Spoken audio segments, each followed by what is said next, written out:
And after that, when you went back further inside, what did you hear when you went further inside? After I left the first time, Correct. Nothing really. Nothing until I heard the gunshot, and then that's when I went and checked the window. So. Okay. So you heard a gunshot. So you didn't hear any talking, anything outside.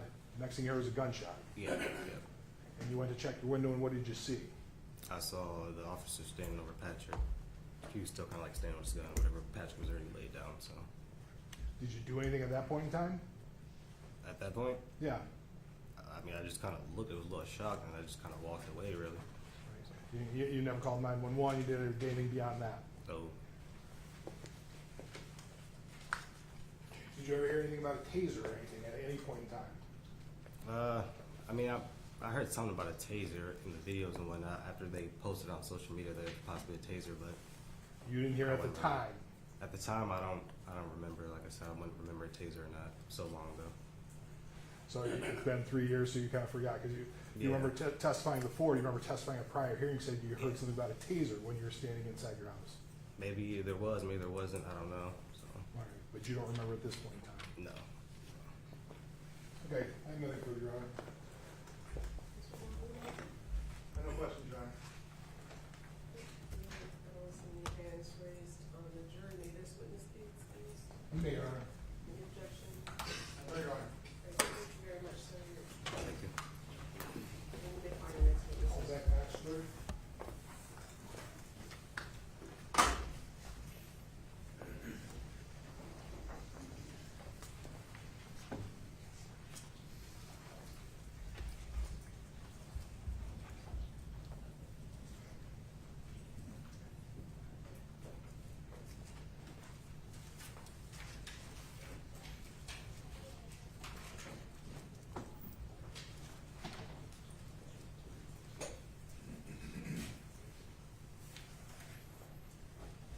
Good afternoon.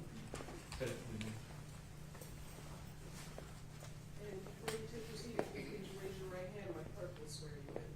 Do you solemnly swear that the testimony you're about to give in this matter will be the truth, the whole truth, and nothing but the truth, so help you God?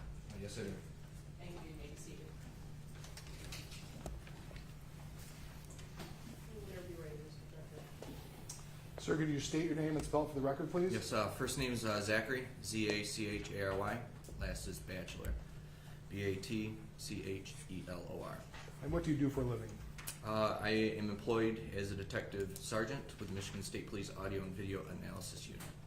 And what are your responsibilities with the Michigan State Police Audio and Visual Analysis Unit? So with the Audio Video Analysis Unit, I typically deal with anything pertaining to video or audio. Through the course of my employment with them, I started in this unit back in 2020, where I had to obtain a certain level of training through LEVA, Law Enforcement and Emergency Services Video Association, where I became a technician, went through their first 3 core courses, and while currently employed with the state, I do export video off of DVR systems. I will attempt to clarify video images. I will create images from video. I will create timelines of video, or if there's multiple sources, I will put them into one video file. And I will do some audio clarification work. Okay.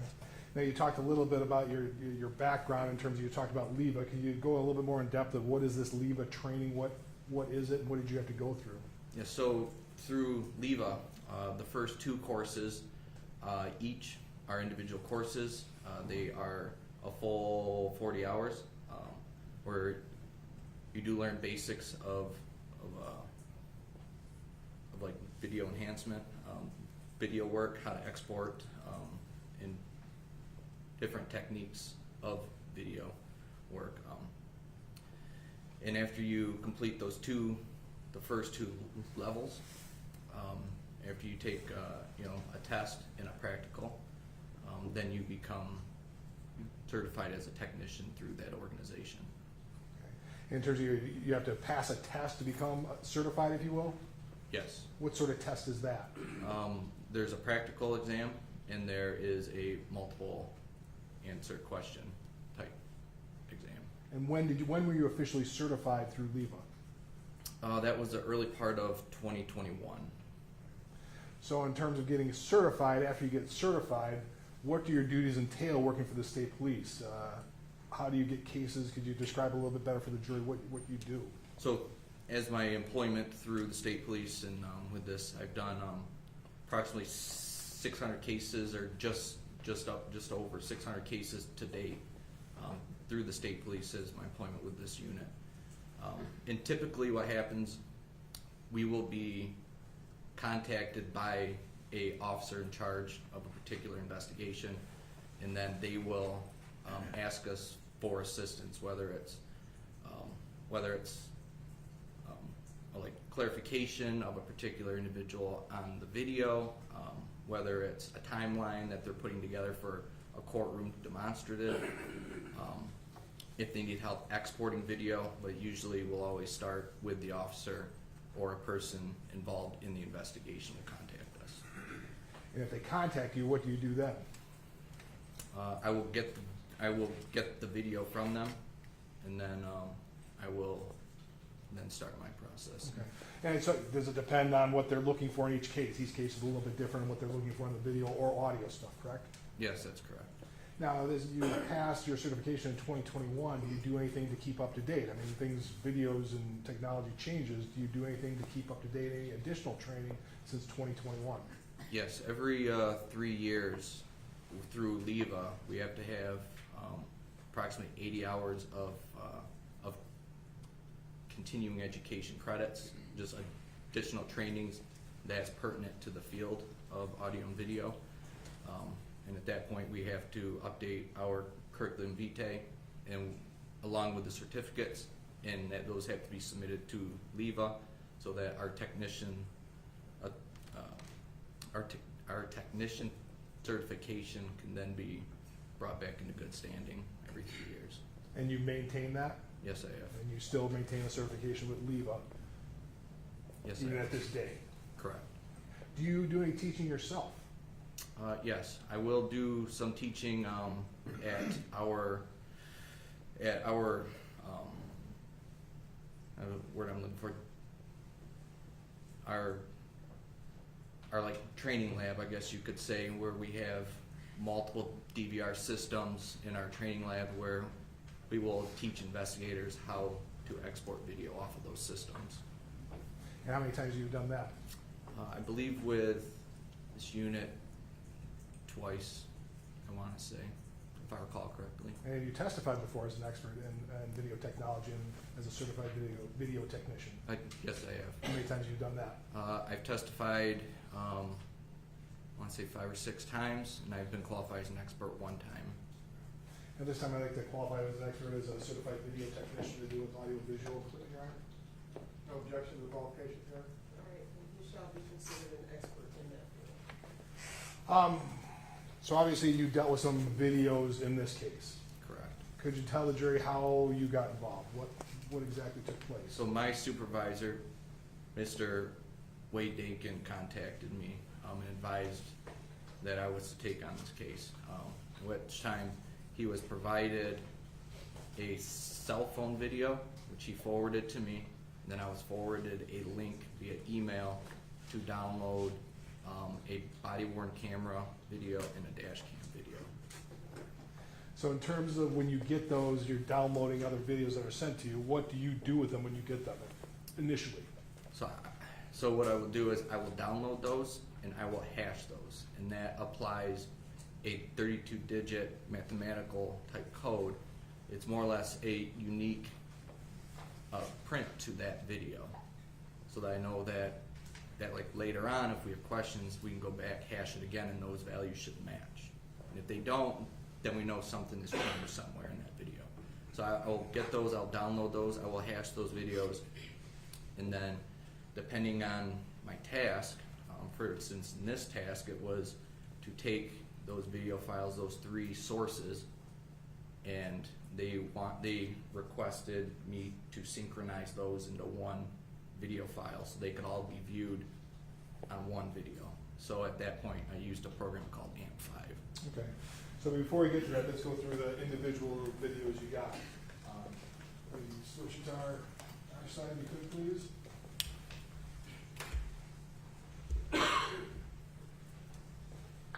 Down here.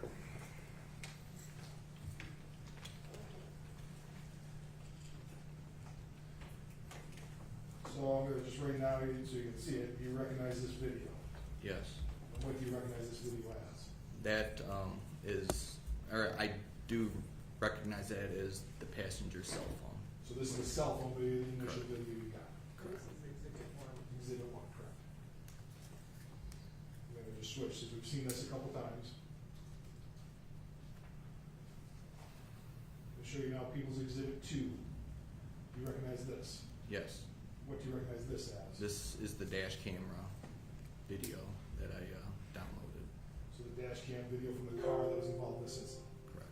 We haven't seen the full, so we're gonna play that, Your Honor. Give it, please. Right?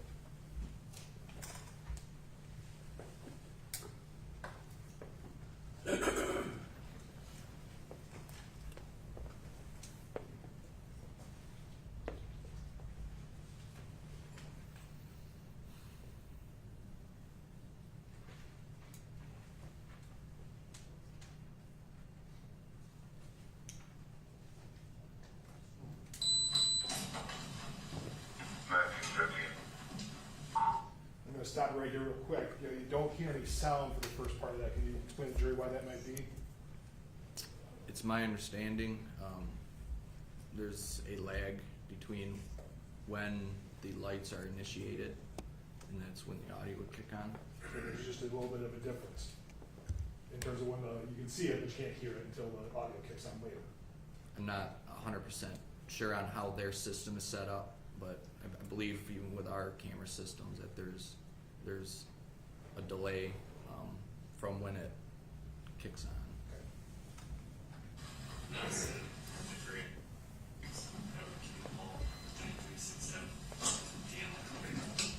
Hey, stay in the car! Stay in the car! Nelson and Grace.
So that was the in-car video that you initially, that was the second thing you got in this case?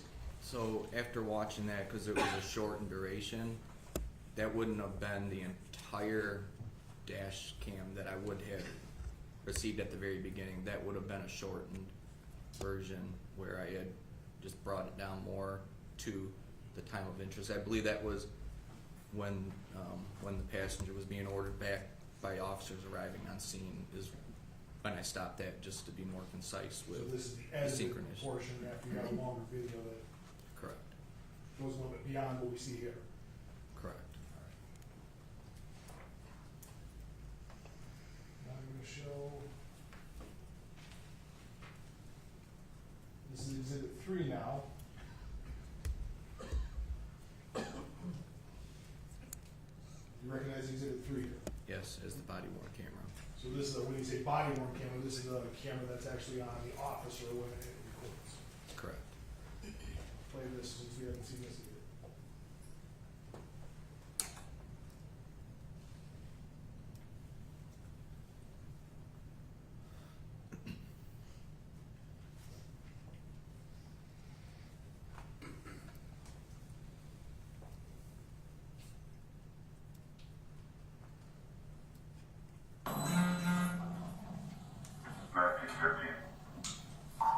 Nelson, Corporate Graves, Edward King Hall, 9367.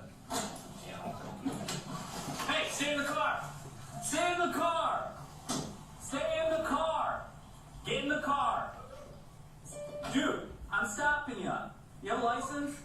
Do you have a license? What? I'm stopping you. Do you have a license? Whatever. Do you have a driver's license? Do you speak English? Yes. Can I see your license? Whatever. The plate doesn't belong on this car. Do you have a license or no? Do you have a driver's license? Yes. Where is it at? It's in the car. Get it for me. Whatever. The plate does not belong on this car. Okay. Nothing will let my life hurt me.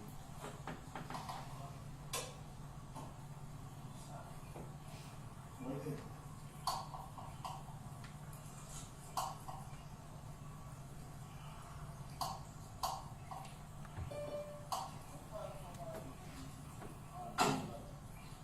No, no, no. Stop. Stop. Put your hands up. Stop. 1950. Get over on it. Stop. Stop. Stop. Okay. Stop. Stop. Get your hands behind your back. Hands behind your back.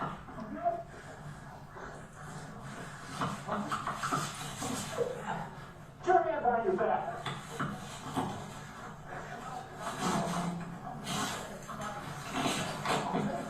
$19.50. That is your card.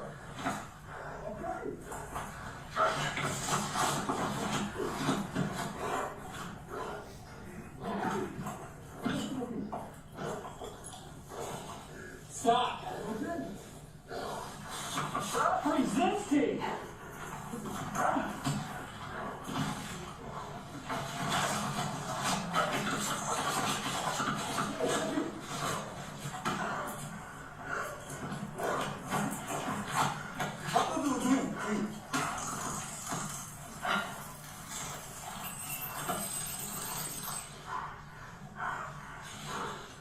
Let go of the taser.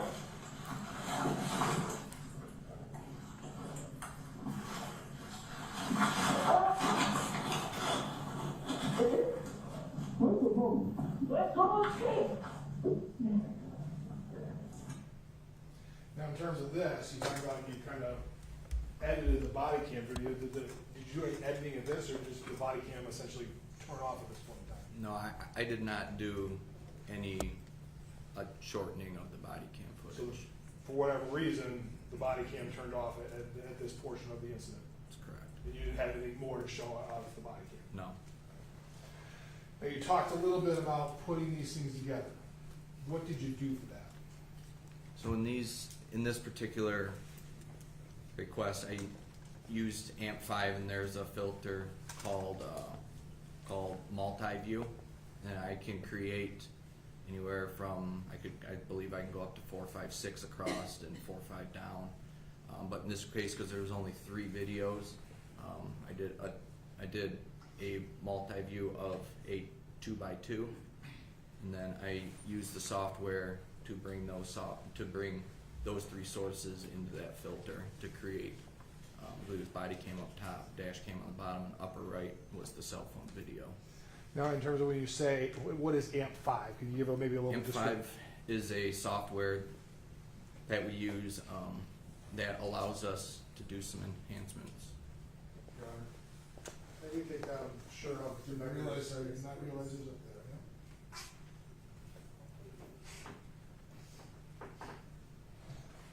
I'll stop right here.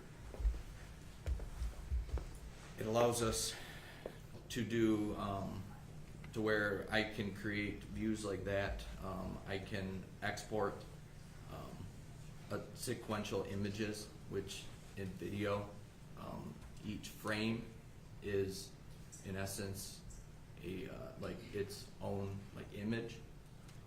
So I can tell it to go from A to B and export them all out. There are some enhancement features, clarification features in this particular request. I did export out multiple variations to this because in this software I can only utilize one audio source at a time. And then I've also created with just the body cam and the cell phone video side by side, minus the dash cam. So specifically, this is Exhibit 4 now, and this contains which videos are in this one? This is a body cam, the dash cam, and I believe the cell phone will come up. The one, go ahead. Go ahead now. When you talk about it, how do you sync it, if you will? They're all showing at the same time. Can you describe how you make it so they're all So at the same time? there's multiple ways to do that. Like in this instance with the dash cam and the body cam, I used the encoded date and time on it. So I started them at the same point. And then when we got to when the cell phone was coming on, I attempted to find a sync point. You can use audio for that. You can look at events. I believe in one of them I used, once those 2 were synced on the left, it observed where it looked like a knee was coming off the ground in the cell phone and in one of those videos. So I was able to sync. It might not be 100%, but it's close. But the best viewing option outside of this is to watch those on their own. Would be the best, but for courtroom demonstrative, that's why we do these multi-views like this. Why do you say it's best to do it watching each on their own? Why is that? Because they would be full size, and like you get the actual video versus it going into these multi-views. It can kind of shrink them down slightly so that they can fit on the screen. Right. But in terms of shrinking them down, it doesn't change the video necessarily. It doesn't do anything to the video. It's still the same video. It just makes it smaller. Correct. Now I'm going to play Exhibit 4, Your Honor. All right.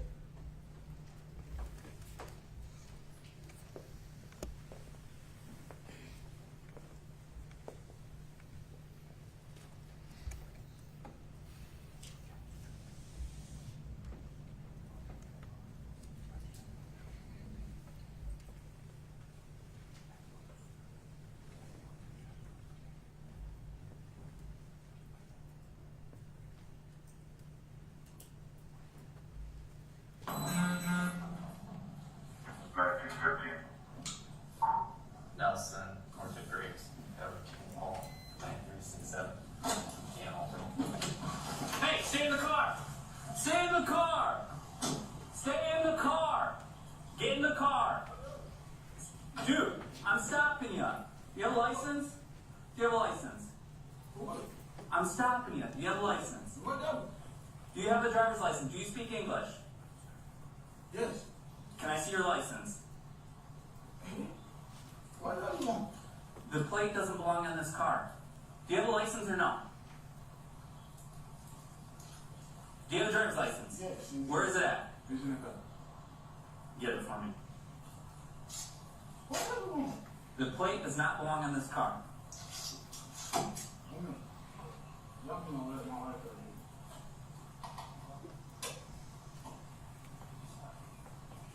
Right there.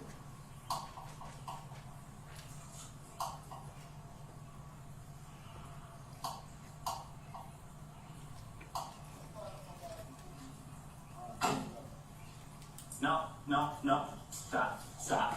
Put your hands up. Stop. 1915. Get on it. Stop. Stop. Stop. Okay. Stop. Stop. Get your hands behind your back. Hands behind your back.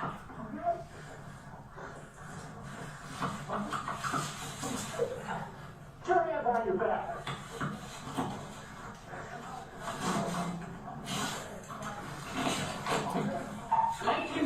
Start with your card.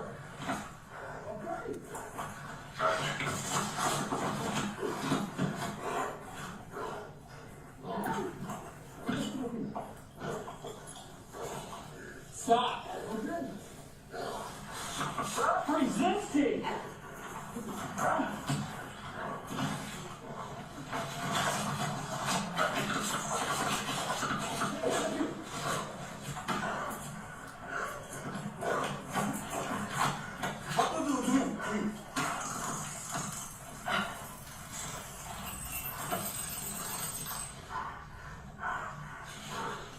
Let go of the taser.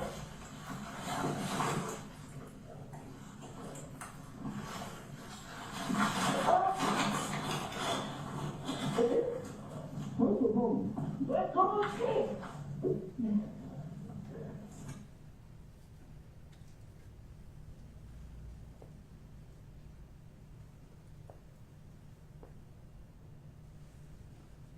Now, in terms of this, which audio were you using for this specific video? I was using the body cam audio for that. Any particular reason you chose the body cam audio?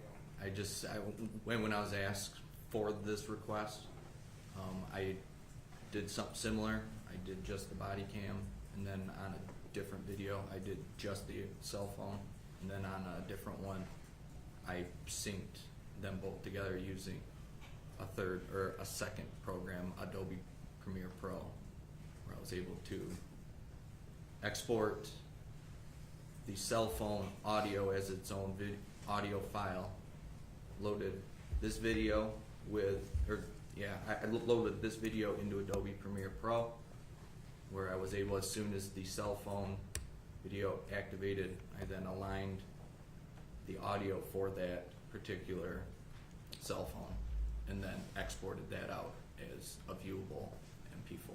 But in this specific one, it was just the body cam video, the audio. That's that you correct. used.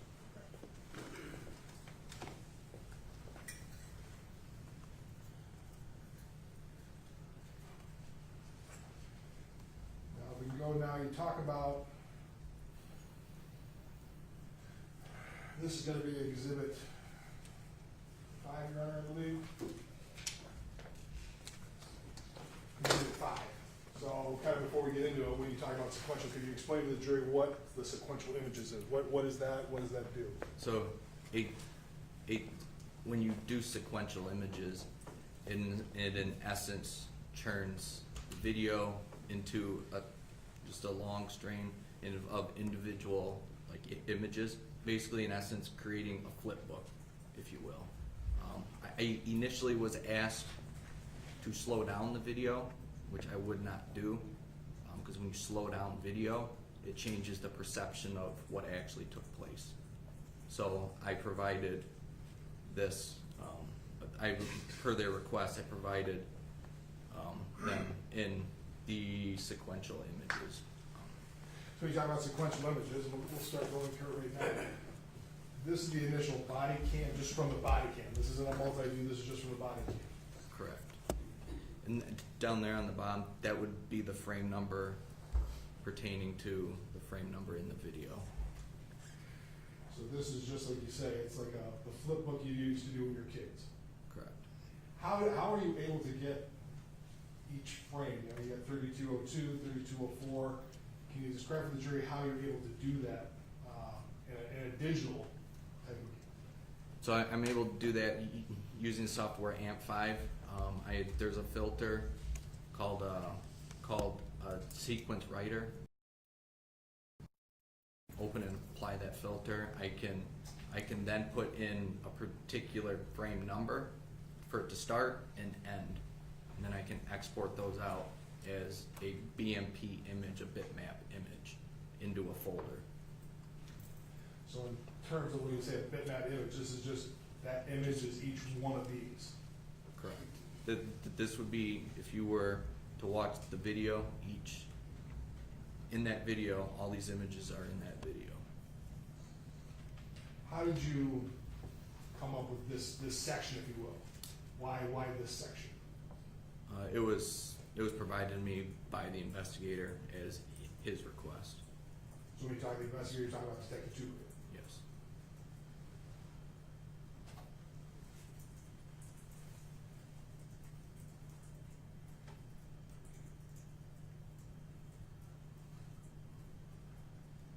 And that's where it kind of stops there. You didn't do the whole incident for this entire thing, did you? You weren't able to do a sequential image from the start to finish. No, there were multiple sections. I was given a section at one point, and then a few months later, I was asked to do more. So this exhibit specifically the body cam. We go down to exhibit 6 now. You specifically looked at the cell phone as well. Get through this. Is there any difference in terms of the cell phone versus the body cam when you do these sequential? No, it's the same process. It doesn't depend on, in-car video is different than a cell phone video. No. Go through this. And once again, how did you decide this section? Is this in conjunction with Detective Tuber as well? Yes.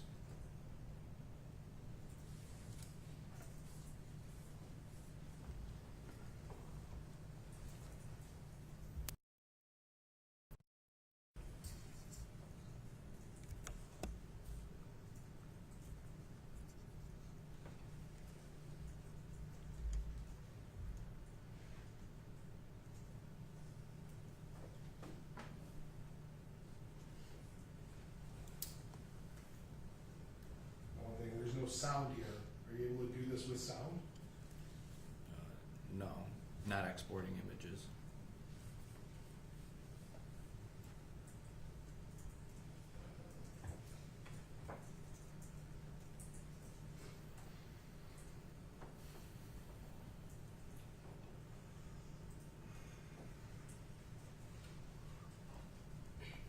I'm going to stop a little over here. Now we've got kind of an orange box that appears. Can you tell the jury what we're looking at here now? So this is a filter that you can apply called Magnify, and that is magnified at 200%, so it's just doubled. And kind of the process with that is you draw the box, tell it the area that you wish for it to magnify, and then it can be pulled outside, and then that box can be applied just so that it shows that area of focus. Does it change anything? Does it change the video? Does it change anything about what you're doing? Do you magnify it at all? Yes, when you magnify, you are in essence changing. It will enlarge, but it has to make up for those areas that aren't there anymore, which is a interpolation, as they call it. But that's the end result. I think you should have a laser pointer up there. Let's see. Yeah. Got it.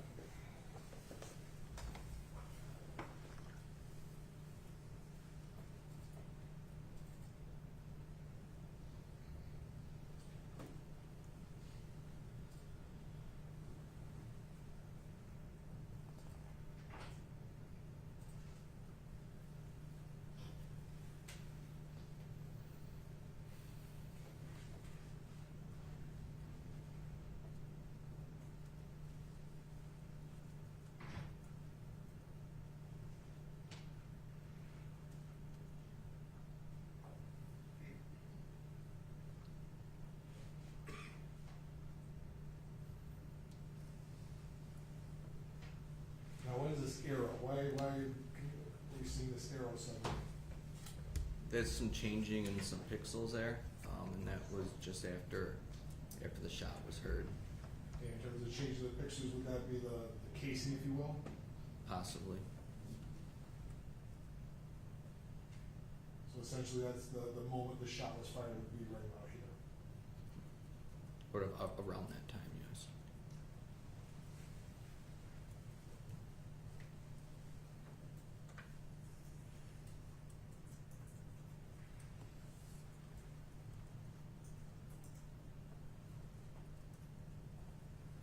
There's one more of the sequential photographs you did.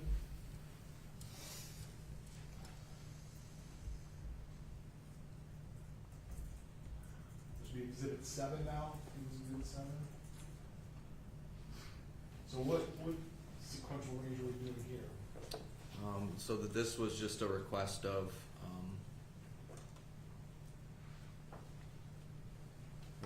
call right prior to the body cam turning off was the request.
So that's where it stops there, and that's approximately when the body cam turned off.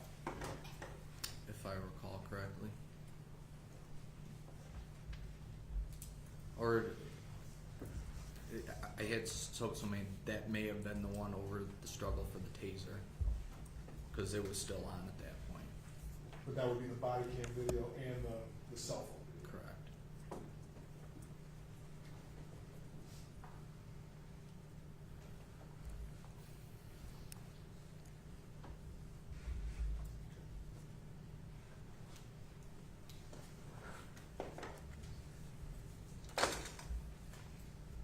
Take that off.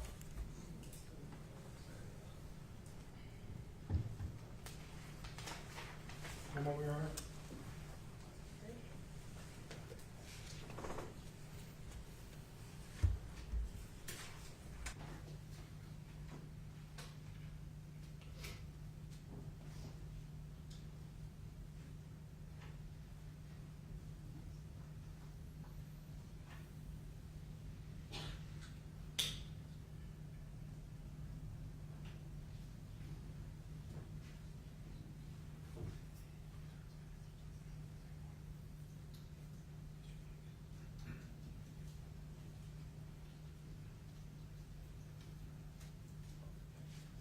I have nothing for you, Your Honor. Thank you, Your Honor. Good afternoon, Detective Batchelor. Good afternoon, sir. My name's Matt Borgula. I represent Christopher Schurr. All right, so I just had a few questions for you. You testified about the timing of when the sound comes on, and I want to clear that up a little bit. You've reviewed a lot of dash cams. It's been a few. Yeah, I mean your job is a forensic examiner of videos, right? Correct. Okay, and there's a lot of body cams too, right? There is, yes. And so, in your experience, the dash cams, the body cams, they're always on, right? I don't. Well, if the officer is out and about, they're recording, but they're not just saving everything, right? And if you don't know the answer to this, then Yeah, I don't know the timing before. I know if I'm not mistaken, that there's a lag to where if it's activated, I believe there might be like a prior storage in essence, but I'm not. Would we be better asking someone who is familiar with the body cams and the dash cams from GRPD? Yes. Okay, fair enough. I'm not gonna ask you about something you don't know about. Okay, so you, I think you said you shortened one of the videos, and that was the dash cam, right? At one point, yes. Okay. So there's more to that video than what was displayed before the jury, right? Yes. Okay. And it involves the officers that show up later? And all the additional responding personnel. Okay. And now you talked about how you took your, the videos and you broke it down into sequential images. Correct. And you mentioned something about how you don't want to do slow motion because that doesn't reflect what actually happened in real time. Correct. Wasn't that slow motion just like a flip book, just one at a time? It could possibly be Okay. that. So that's not real time either. That's just broken down into each frame. Correct. Okay. And there's nothing wrong with slowing it down, right? You're just saying that's not how fast it took, right? There are instances where it may be more appropriate than others. Okay. Did somebody ask you to do the sequential images? Yes. Okay. All right, now, do you know what a relative frame number is? Yes. Okay. When you did your sync video, the one with the 3 cameras, did you do a relative frame number on your video? I didn't. Well, I provided, and I believe it was after the prelim, it was brought up that there were some frame numbers on the videos, which I did not do on the initial round, but I put frame numbers on my later portions. Okay, and the ones we Those just were- saw doesn't have those? Does, no, Okay, all right. So there's no way to refer to them by relative frame number? correct. All right. Based on those videos, correct. The sequential videos that are part of the exhibit, how many actual pictures are there? I'd have to look in my report or count them. Is it more than 100? Yes, there was a lot. Is it thousands? Yes, I want to say it was over 1,000 Okay. cumulatively. It was a lot. All right. And, the body cam goes off. You don't know anything about why the body cam would have gone off either, do you? No, sir. Okay. Thank you. Thank you. Just on, in terms of the slow motion use, I thought your initial testimony was slow motion, you didn't wanna do slow motion because that's not appropriate. That's correct, because if I put a video in slow motion, while it's in action, it slows down what the actual video was. Okay. But then you said sometimes you thought it would be appropriate, that's what I thought I heard you say on cross-exam. Not quite sure if I understand. At times, there could be an instance where it might be appropriate to do so. But in your view, this time was not. Correct. And why not specifically in this instance? Because this is a use of force case, and slowing down and changing the perception of what's happening could be detrimental to the court. All right, thank you. And then follow up on that? Yes. All right, so I guess I don't understand the difference between slow-mo and then taking 1,000 images and doing it consecutively so it goes frame by frame by frame by frame. Isn't that what slow-mo is? No, I would say that a slow-mo is it playing in a video, but at a slower rate than what it was intended to play. Whereas a sequential image is just an image that can be looked at individually, which are the frames, individual And the frames. concern is you want whoever watches the video to see how the actual speed in which things took place. Correct, Okay. Because that was the perception of the people that were there. correct. Okay, thank you. Nothing further, Your Honor. Hands raised on the jury. May this witness be excused? You may, Your Honor. Any objection? No, Your Honor. Thank you very much. And we may call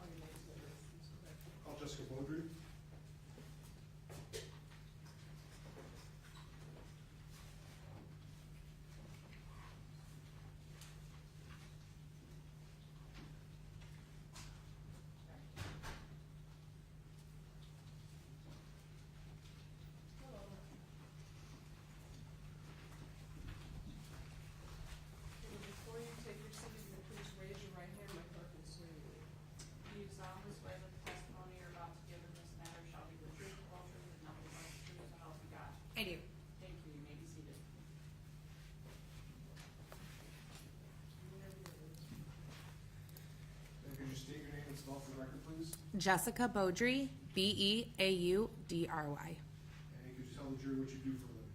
I'm a crime scene technician with the City of Grand Rapids at the Grand Rapids Police Department. And what are your responsibilities as a crime scene technician? As a crime scene technician, we respond to all sorts of calls. We take photographs of evidence, collect evidence, assist officers in any way that's needed.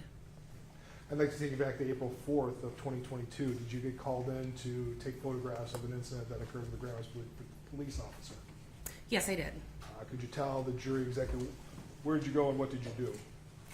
On that day, I was requested to go to the training unit, which is on the 3rd floor of the police department. I was requested to take photographs of Officer Schurr. Okay. And that was due because he was involved in an officer-involved shooting? Yes, sir. And just to be clear, this officer that you took pictures of on that day, do you see him here in the court today? Yes, I do. Could you point him out and describe something he's wearing? He's sitting over there. He's got a navy blue suit on. Let the record reflect you identify the defendant, Your Honor.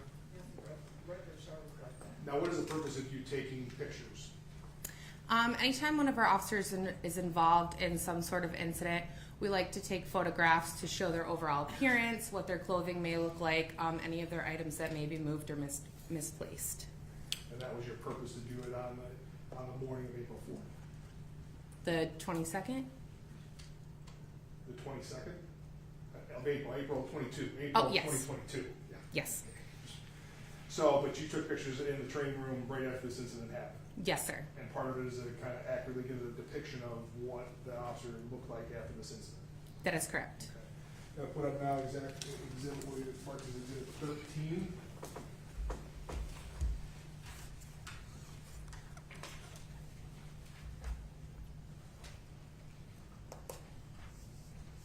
And do you recognize this? Yes, I do. And what is this a picture of? This is a photograph that I took of Officer Schurr. Can you dim lights, please? That's not been admitted. In terms of, that's I could ask for admission now, Your Honor. Okay, because it's been published already. This is a picture that you took and you recognize this picture? Yes, I do. We have no objection, Your Honor. Okay, to its admission? Correct. Okay, then 13 is now admitted. And there's a series of photographs, exactly, it would be 13 through 21 that are the photos you took. You took a number of photos like this on that day. Yes, I took multiple photographs. And those are all accurate depictions of what the officer looked like, his clothing and so forth after this incident occurred. That'd be correct. All right, just for purposes, I move for the addition of exhibits 13 through 21 then. So 14 is admitted, but any objection to 14 through 21 being admitted at this time? Hold on, I just gotta look at it real quick. Okay.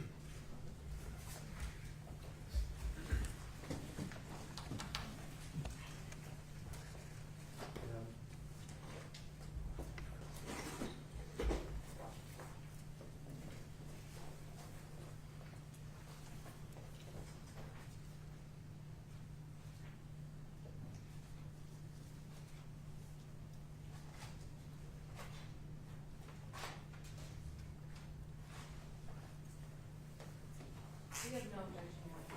All right, then 14 through 21, those exhibits are now admitted.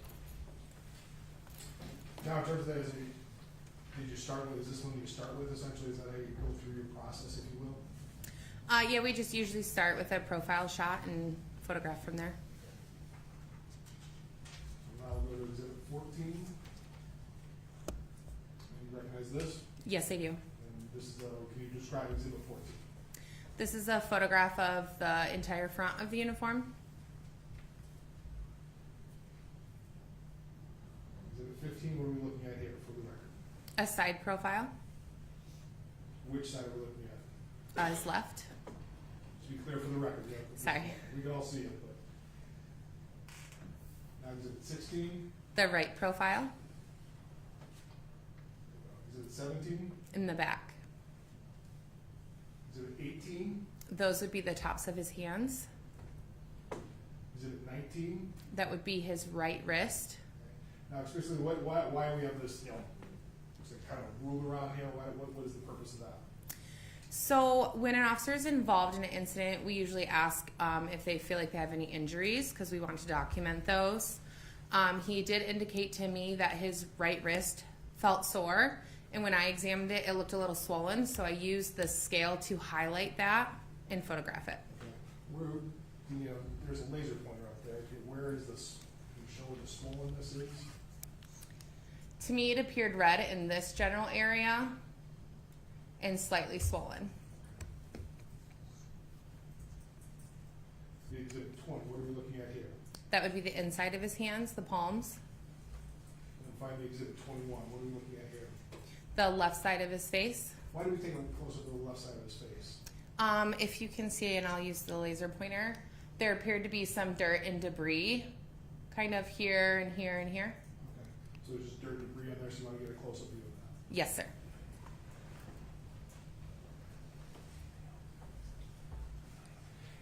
Now, we don't have a picture of, did you do anything with the duty belt, if you will? Yes. What is the duty belt? What exactly is that?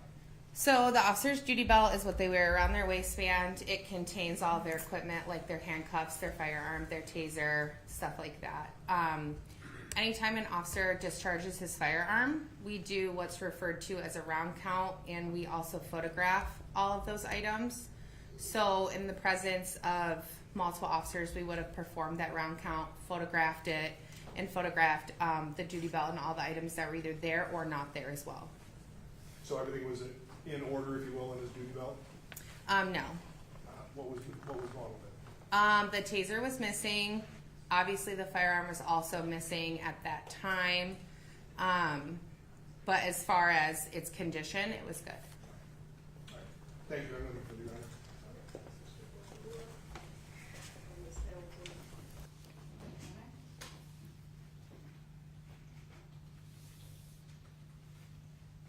Good afternoon. Good morning.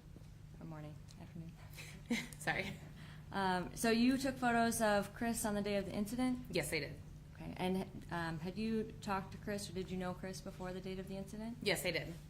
And you talked to him that day? I did. Okay. Did you notice anything about his demeanor that day when you talked to him? Yes. Can you tell us about that? Normally, Officer Schurr is outgoing, happy, kind of just overall excited to be at work, I would say. And during this, or after this incident, he was just quiet and didn't really speak very much. Okay. And during your interaction with him, you photographed, and we saw some of the injuries that you had photographed.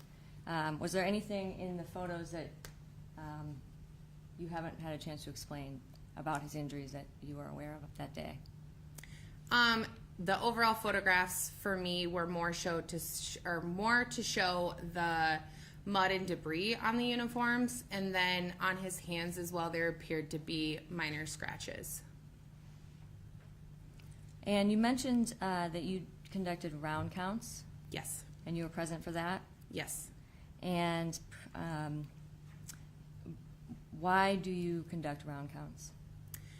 It's the department's procedure to conduct a round count anytime a weapon is discharged, so that way we can account for the number of cartridges they should have, things like that.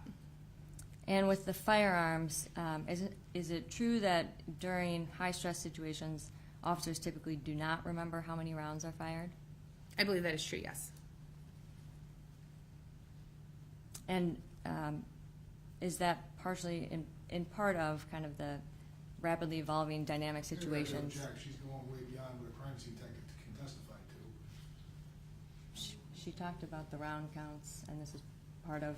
What was the question? I don't believe you finished it. I was asking about kind of the purpose of doing the round counts. I don't remember exactly what I had said. She started getting into why officers don't remember in terms of how many shots are fired, which is beyond what a crime scene tactic. That would be beyond the scope, and I believe she answered that question that you just relayed to me. So you can just ask the next question. Okay. You didn't examine Officer Schurr without his uniform on, right? That is correct. Okay.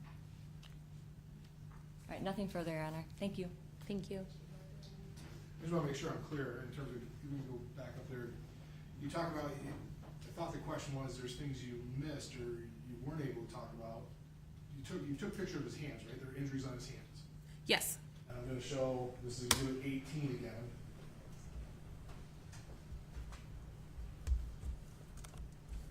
So these are the injuries you saw on his hands. Yes. You didn't miss anything, you weren't allowed to stop and take any pictures or anything on his hands, right?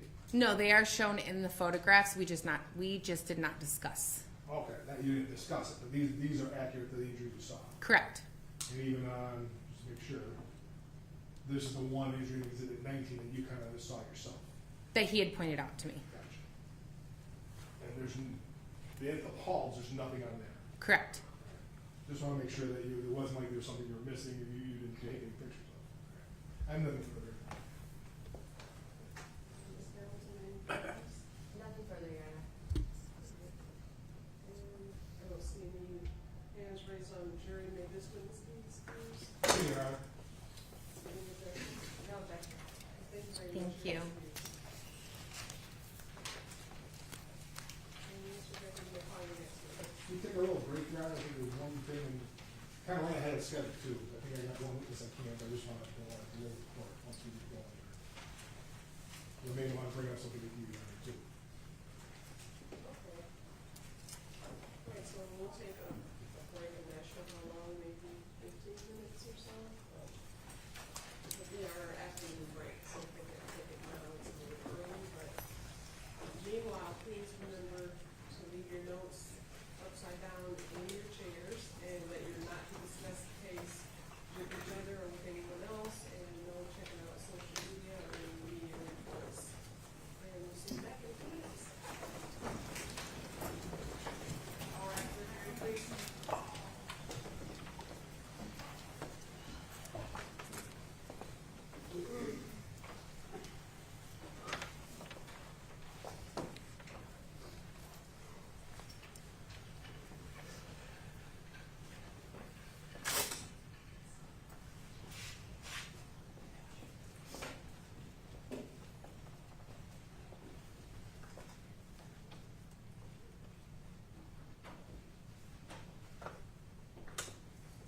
Thank you, you may be seated. Mr. Becker, your next witness will be. Well, it's going to be Detective Two, and I guess going to what the defense brought up before, the court, after I listened to the court's ruling, there's a little bit of confusion here, because I think, the victim's intent is part of this case, and we have talked about it. And I think the ruling the court had earlier was that you couldn't just bring up every conviction, every bad thing the victim's ever done to show that it is, that's why he did what he did. We don't know why he did what he did. And so I think, and so I just want clarification that, the detective can testify, but I don't think that opens the door for them to bring up every single conviction the victim had to kind of show, we don't know why he did. So the ruling seemed to be a little bit broader than I understood it initially, and so I just wanted clarification because this Detective Tugran is my next witness, and the court's gonna let him get into it. I guess it's probably a good time to get a full ruling. Well, I was saying that his state of mind isn't relevant to the case. I'm not sure, because I'm obviously not privy to all of the facts as you and Sure. his team are, so I'm not sure what testimony you're attempting or intending to elicit from the detective that you're concerned about. I'm not too, but I think the defense wanted to get into bringing up his, arrest warrants that were out there, his prior drunk drivings and everything else. And I don't think that's relevant, Right. but I also think the intent of the victim, based on all the facts that we do know, and based on the totality of circumstances, is part of the case. So your ruling was broader than I thought it was before. So I'm gonna, Well, how do you get into what his intent was without them being able to say that maybe he was intending this because of these other? based on what watching the video, watching the facts that we do know. I mean, there's plenty of facts we do know, but we have no idea that he was even thinking about his prior arrest record. They want to bring up a domestic violence. And so part of our ruling, our motion before that was, that is, it doesn't come in because even if, there may be some probative value, but the probative value is outweighed by the prejudicial effect. We have no idea what was going through his mind, but they can argue all they want in terms of, and what Michaela essentially argued during the whole incident was that, you know, he was in fear for his life. The defendant was in fear for his life because of the activities of the victim at the time. So you can argue based on the facts that are in evidence of what the intent of the victim is, but to bring in stuff we have no idea about in terms of the domestic violence, that was to keep that out. And so they want to bring that in, and so I'm about to call Detective Tuber in, and I think it still should be kept out. But I want to bring that up because I thought the court's ruling was a little bit ambiguous, and so I want to make sure that we're all on the same page. Okay. Mr. Rivera? Thank you, Your Honor, and I know the court's heard these arguments before, but the reason we want to bring in things that might have affected Mr. Leo's state of mind is because the prosecution in its opening said that Mr. Leo didn't intend to harm anybody by doing what he did. That his purpose and what he was doing, whatever we see on the screen, they've argued now and they've elicited testimony about what was in his head. And so we want to be able to explore that maybe it wasn't some innocent explanation for why he was fighting. And we think that the fact that he's got open warrants, he's on probation, he knows he's in trouble, is what we want to argue on. If they get to argue that he's a pacifist, we get to argue that he's not. And if they get to put on evidence that he's being innocent, he doesn't actually want to hurt anybody, we get to put on evidence that he does want to hurt somebody. And so we're just asking for the opportunity to address the prosecution's arguments that he made in opening during the course of the case. Right, but I wonder how do you rebut that with prior bad acts?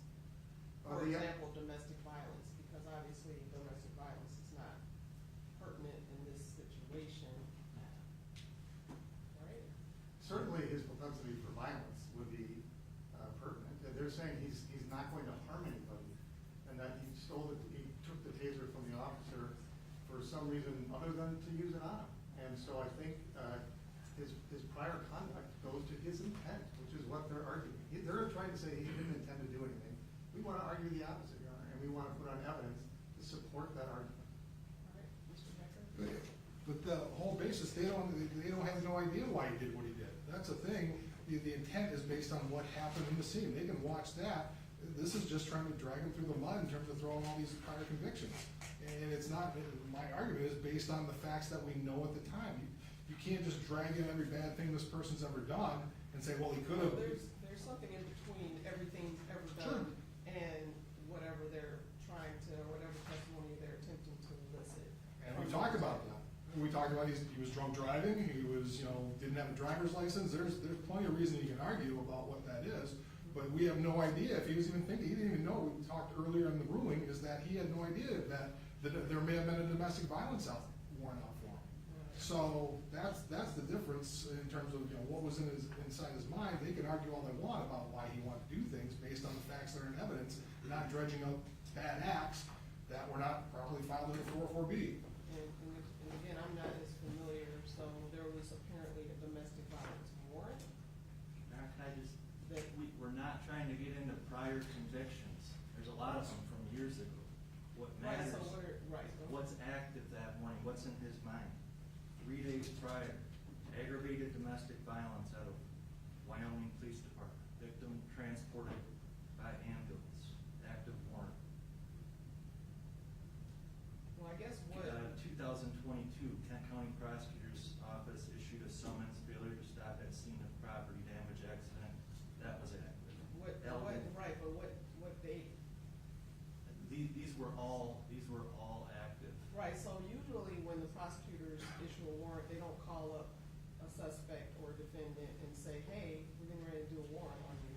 So I don't know how you get in evidence that the alleged victim knew that there were these warrants. And furthermore, I don't know how the warrant shows any propensity for bad acts any more than the warrant for your client shows that he's a murderer. It's not to show bad acts. It's meant to show what the prosecution's arguing. He had no intention to cause any harm. I mean, it's the same thing, right?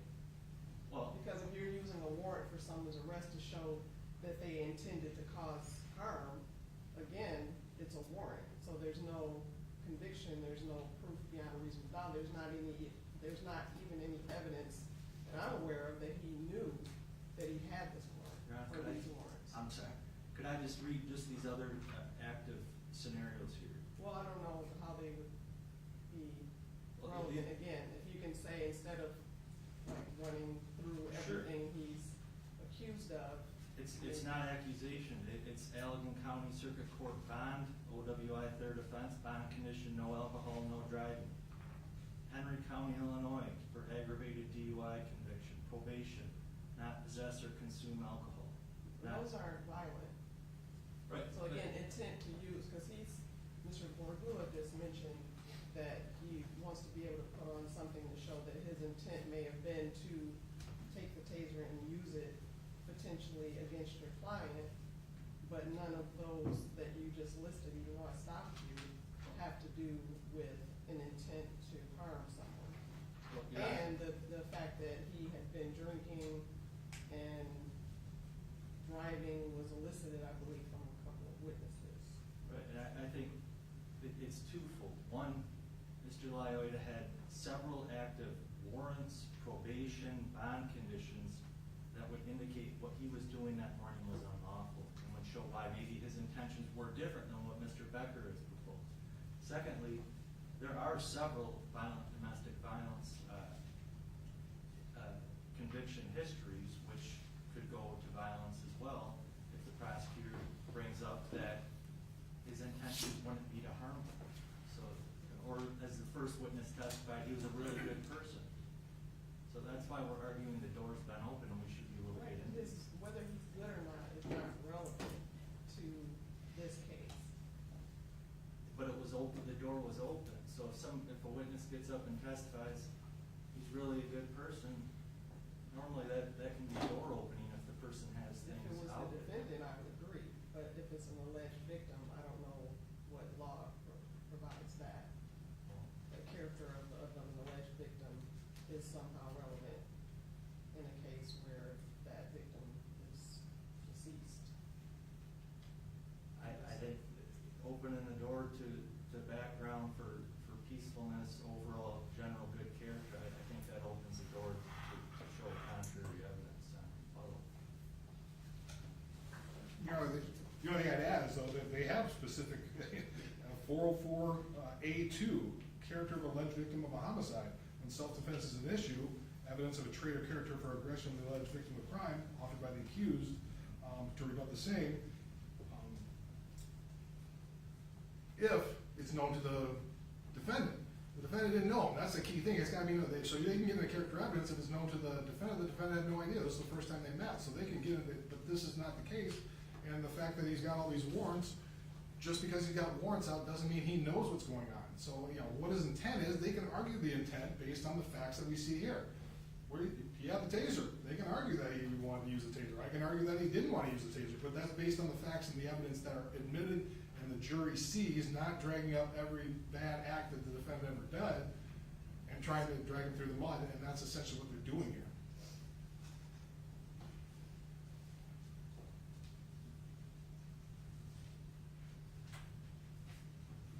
Anything else? We only bring it up, back up at this juncture because we feel the door has been opened by the prosecution with the testimony elicited and the opening argument comments.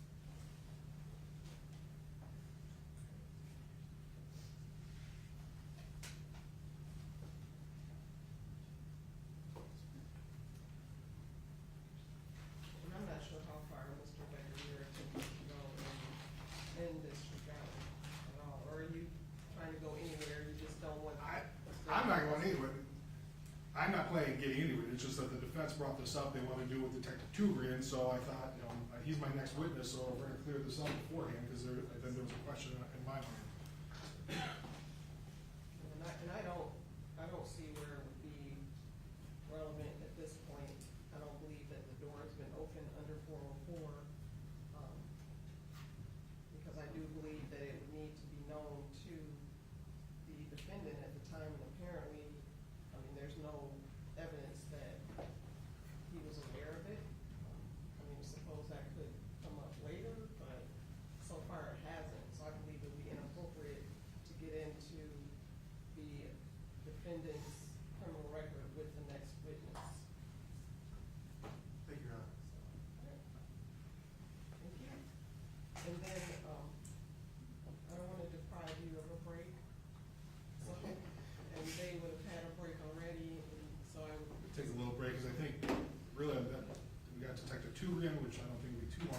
call, but he's not gonna be here till 3. So we're gonna take a little break here, and then once, hopefully he'll get here, we can roll right through. Okay, but the detective's here. Right? He is, right? Okay, so it's 2:27 now, so what we'll do is we'll break for another, I'll say 10 minutes, and then, so we'll come back at 2:40. Thank you, Your Honor. So meanwhile, we'll recess. All rise, please.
Mr. Governor.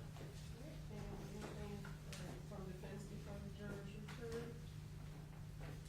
We were able to collect some defendant's proposed exhibits that we may be streamlined if we present these to the next witness.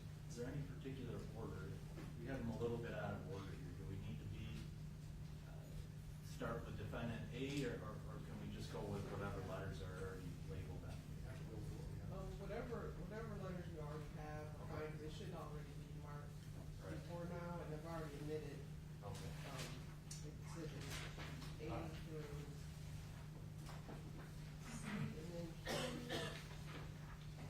So, yeah, they can just be whatever they label. Anything else?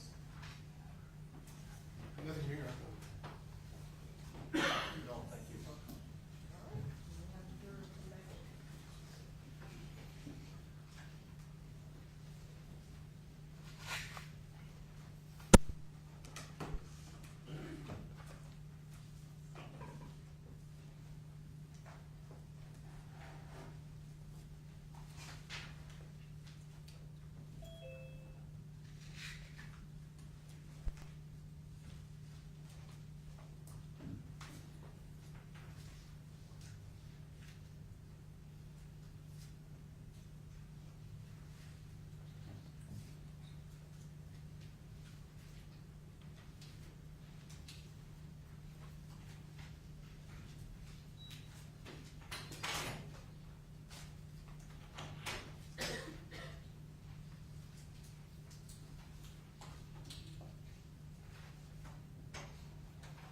All rise.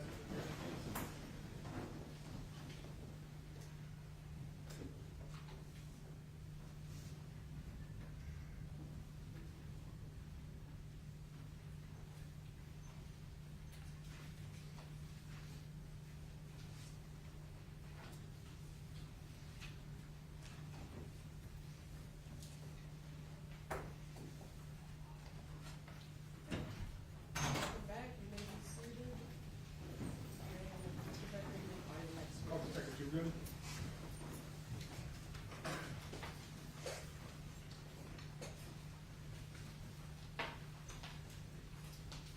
Hello.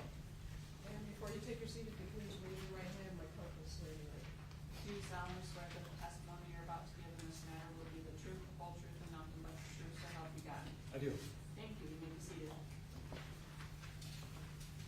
Whenever you're ready, Mr. Becker.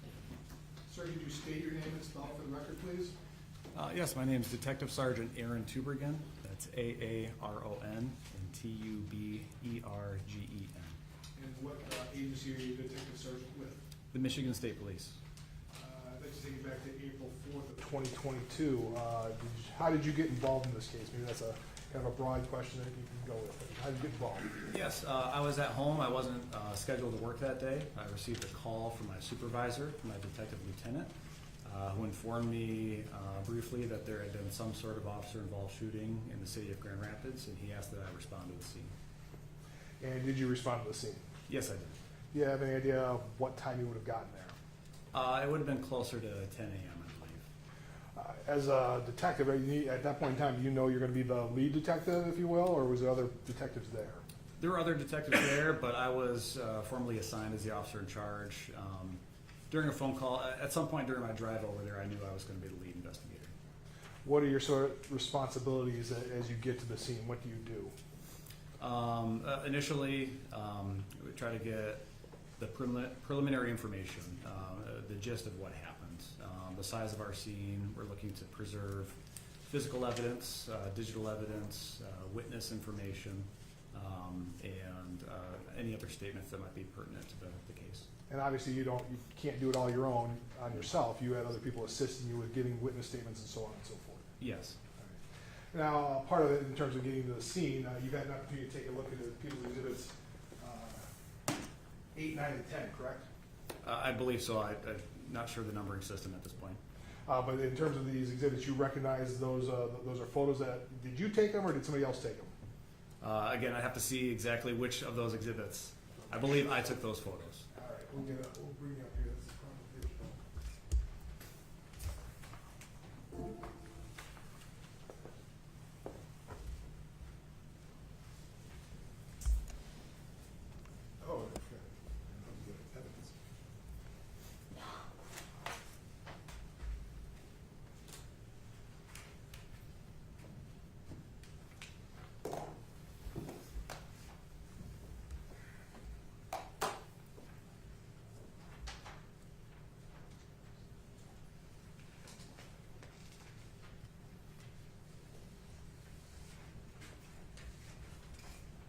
going to show you Exhibit 8, 9, and 10. You recognize those now? I do. And what do you recognize those as?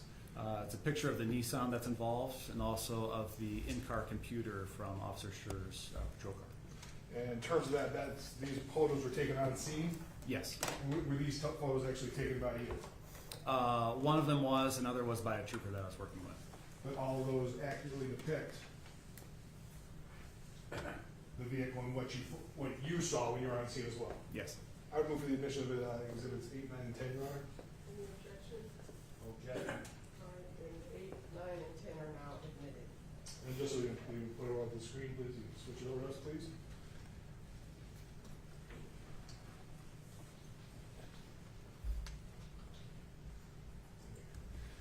So looking at Exhibit 8 here, this is the car that was involved in the incident, correct? Yes.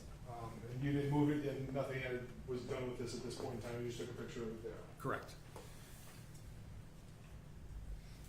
Now, what are we looking at here, Exhibit 9 for the record? That's a rear image of the same vehicle to include the license plate.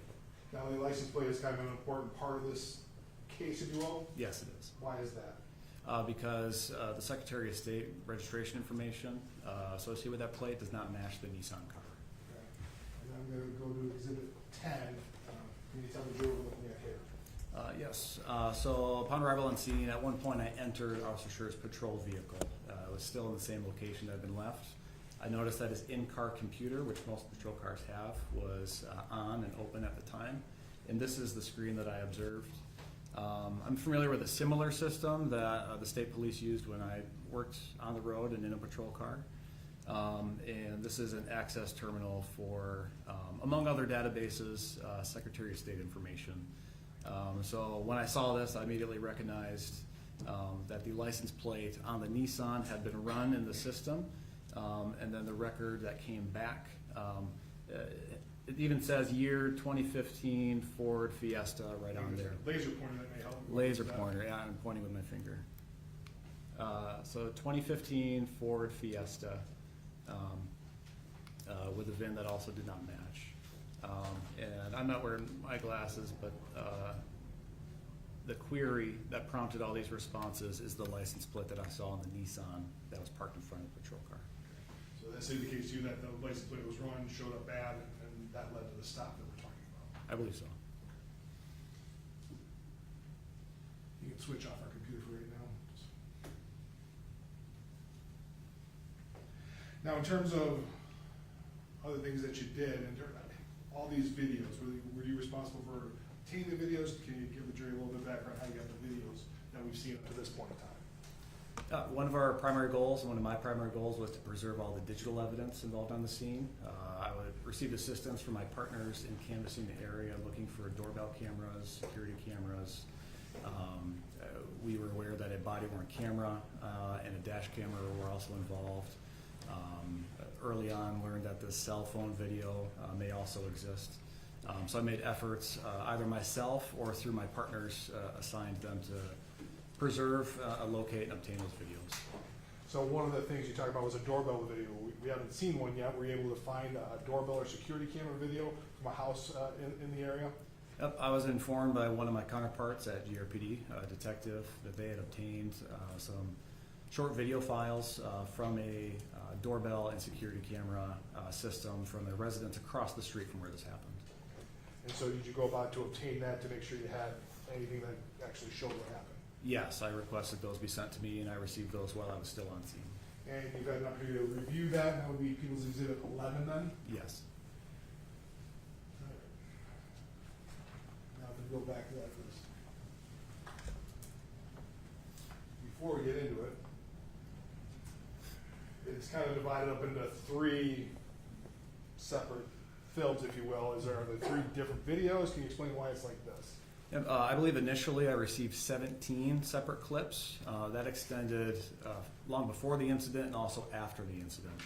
A lot of the videos were overlapping, redundant to each other, but only a few actually captured really the main incident at hand here. And so that was, you were able to break that down and capture those of what the incident, exactly what happened during the incident, if you will. Yep, and I believe they had to be broken down to a suitable size to be shared even while they were on scene. Because it was so large of a file. Very. I'm gonna play now these parts of the exhibit 11, Your Honor.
street, there was some overlap, that was the best you could do in terms of trying to line this all up, if you will. You're correct. In terms of when you get to the evidence, part of what you do is seize things that are on site, correct? Correct. I'm gonna show, this is marked as exhibit 25.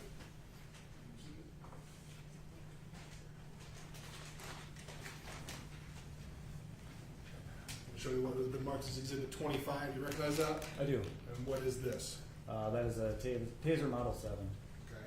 And what is this Taser Model 7? Why is it relevant to this case? It was Officer Schurr's Taser, the center of this issue.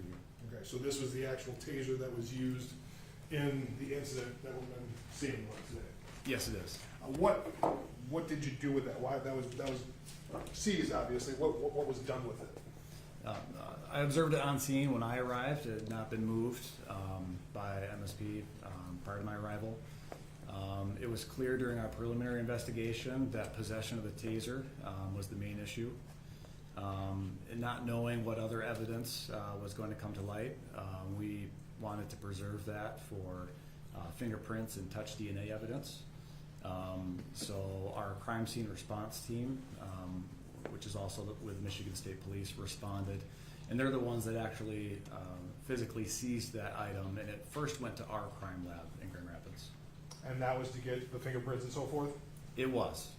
At some point in time, do you kind of figure out that probably wasn't necessary to try and figure out what was the Taser? Once we were able to get some more of the videos, it was clear. We would expect Mr. Leoya's fingerprints and DNA to be on the Taser. So to expedite our investigative process, I requested to cancel the fingerprint and DNA analysis at our crime lab and download the information that is stored inside the Taser regarding the use. And then what happened with that Taser? Where was it sent anywhere? It was entered into our property.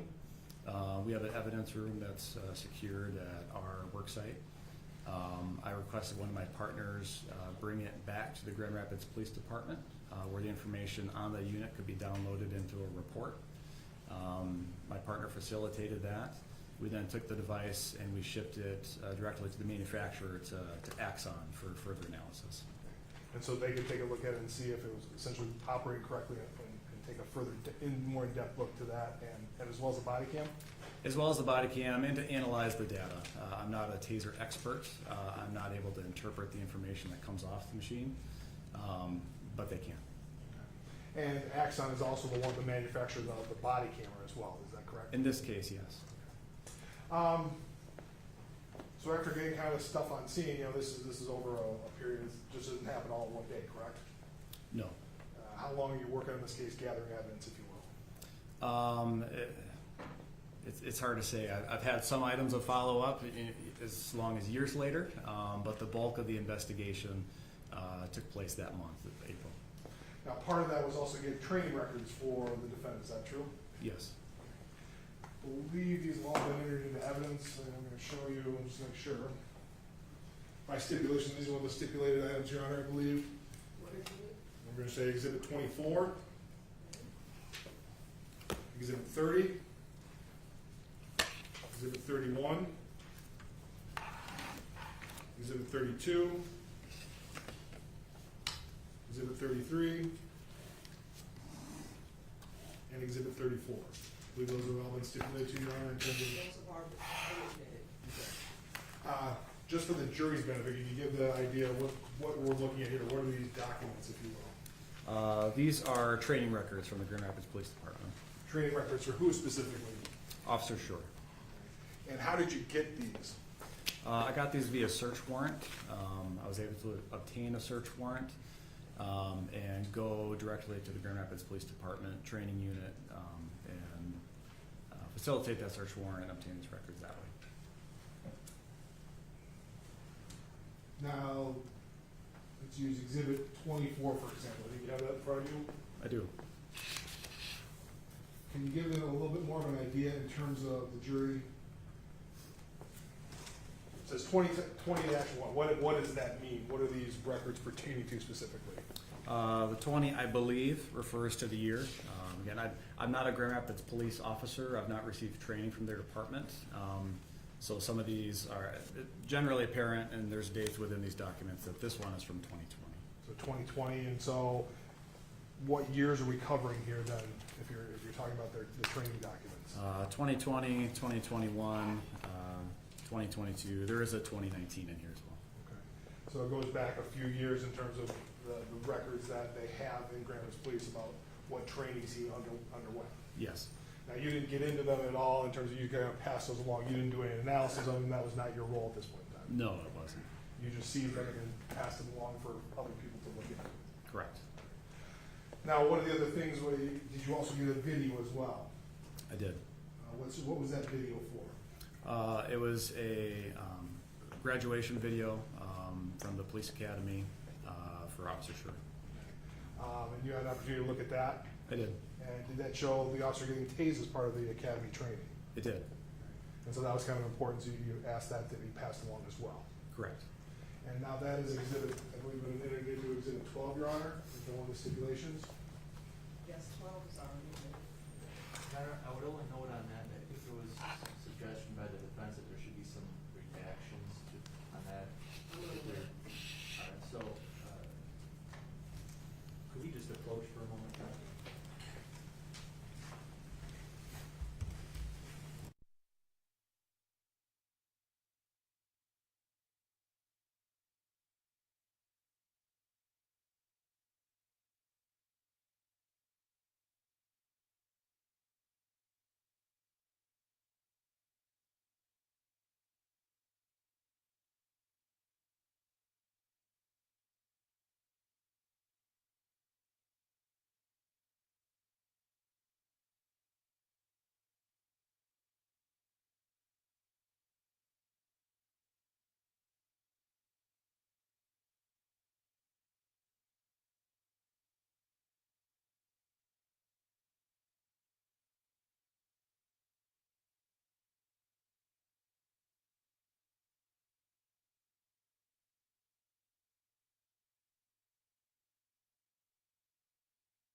So just for clarification, exhibit 12 is the graduation video, but it's not the full video. It's a longer video, but it's been edited.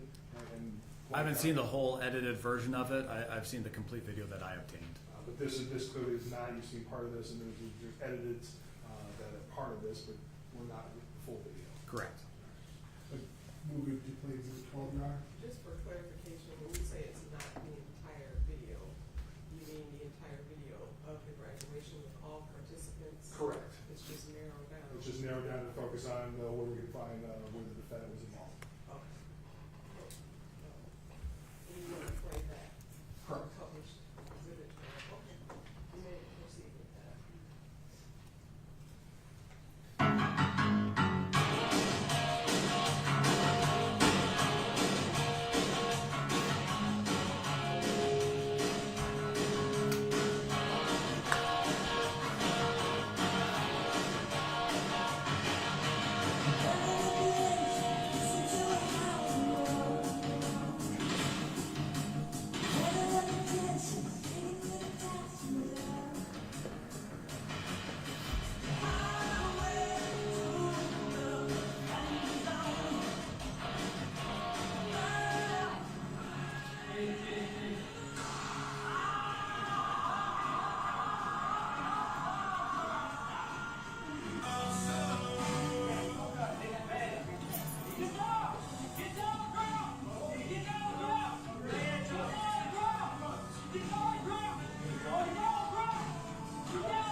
video that you got. We didn't use that or anything like that. Definitely not. That was a video that, you know, music came on that original video. Correct.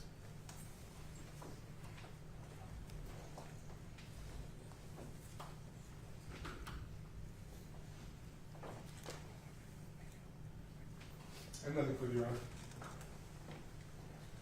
Mr. Dodge?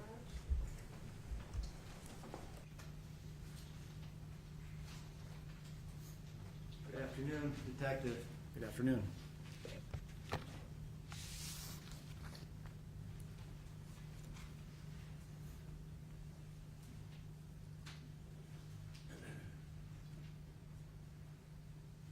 Excuse me one moment here.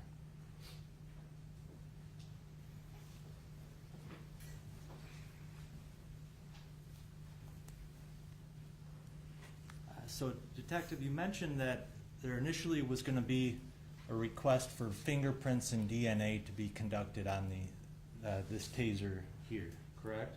Correct. But that request was ultimately canceled? Yes. And because from the video it was apparent that Mr. Lyoya had possessed the taser, is Yes. that correct?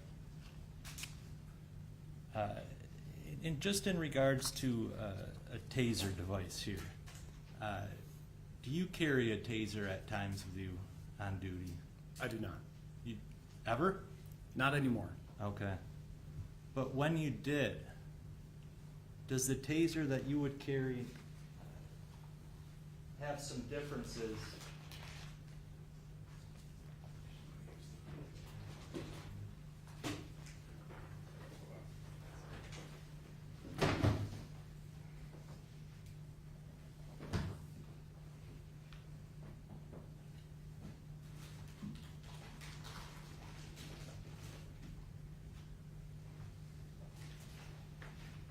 I just approached the witness, Your Honor.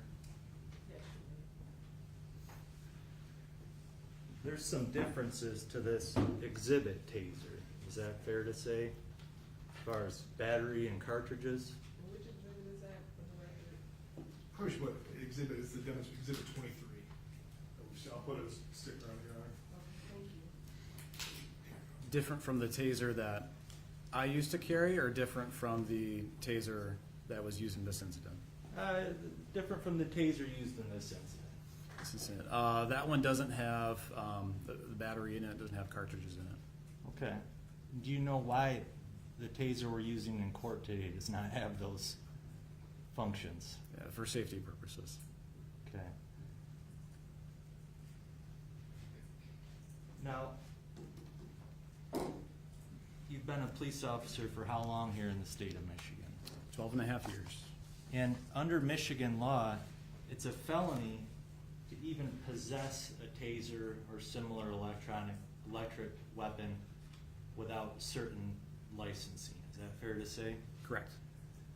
To actually even just possess a taser, just to, I think I'm safe holding it in court here, but if I don't have a CPL, if I don't have specific taser training, I can't even touch a taser under Michigan law, correct? Correct. There are very few exceptions. It's even more restrictive than a lot of firearms possession laws. Is that fair to say? I'd have to weigh them in specific instances. Some parts are, some parts aren't, maybe. Okay. So if I went outside of this courtroom, if I don't have a CPL, I don't have taser, proper taser training, I cannot possess a taser. Correct.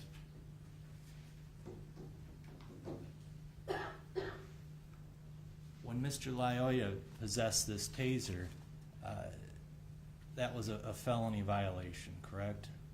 Yes, it would be. Based on your investigation into Mr. Lyoya's background and whether he had a CPL? Correct.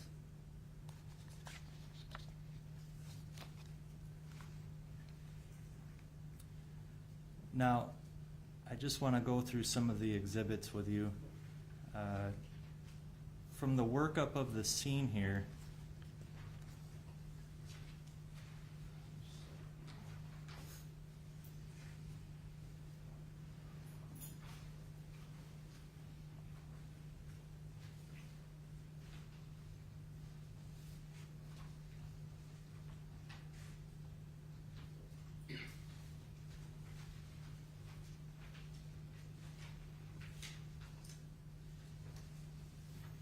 Tubergen, you responded to the scene of this incident sometime soon after, is that right?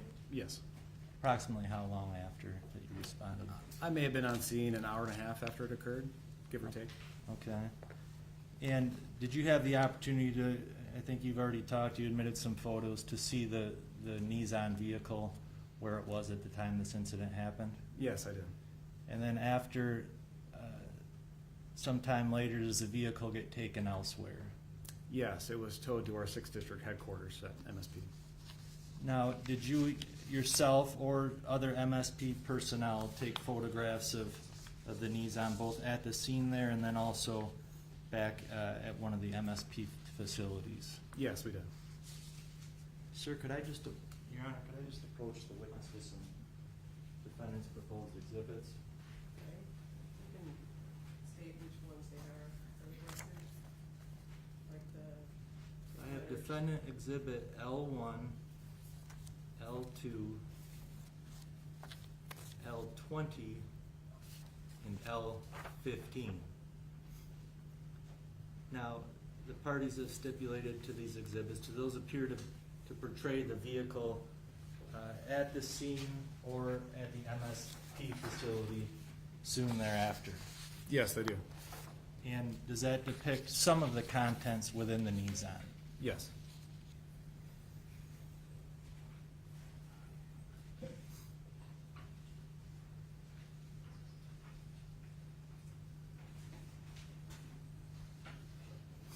I could just approach a few additional pictures. Defendant's exhibit L5, L6, L7, L12, and L13. What do those photos show, depict?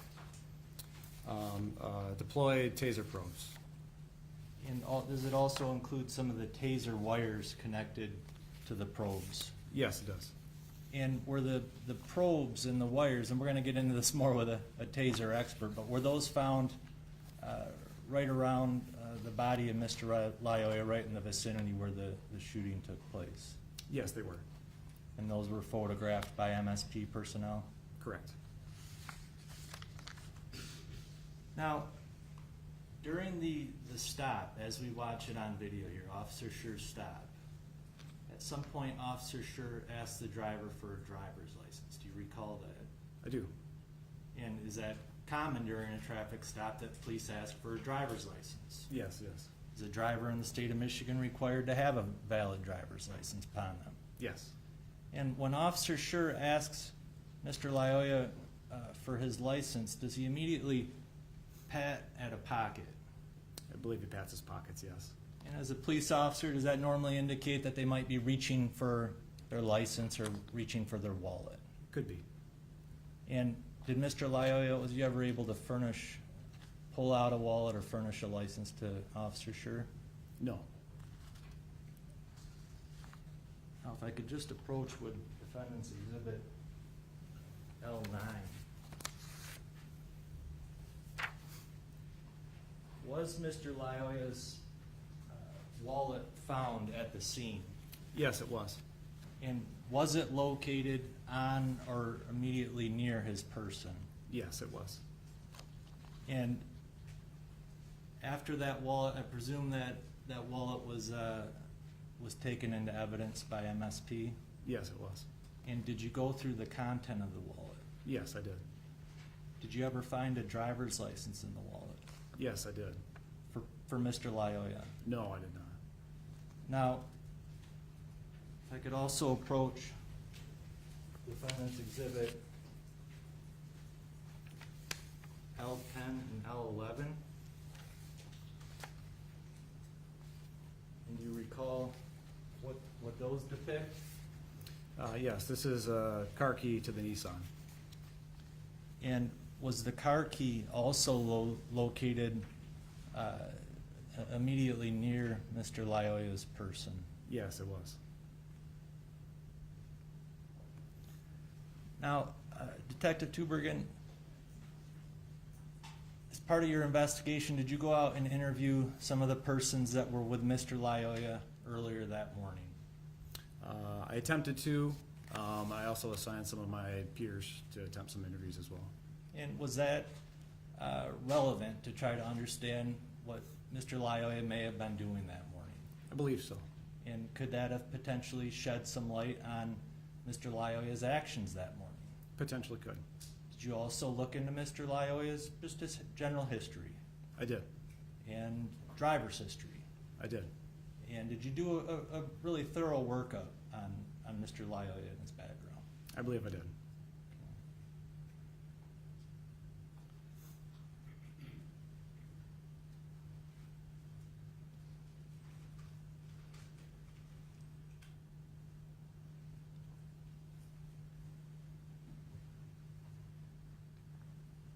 Now, from your observations of the video, did Officer Schurr give Mr. Lyoya several police commands? Yes, he did.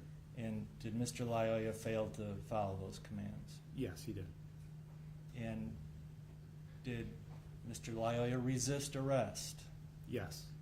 And did Mr. Lyoya shove or push at Officer Schurr at times? It appears so. And are all of those felony law violations under Michigan law? Yes.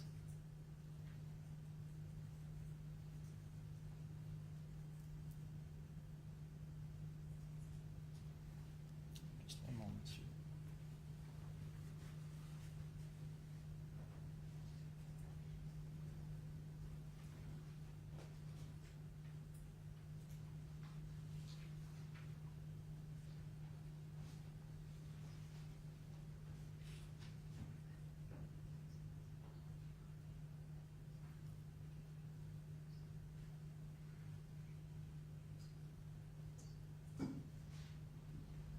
Now we would move to admit the exhibits referenced.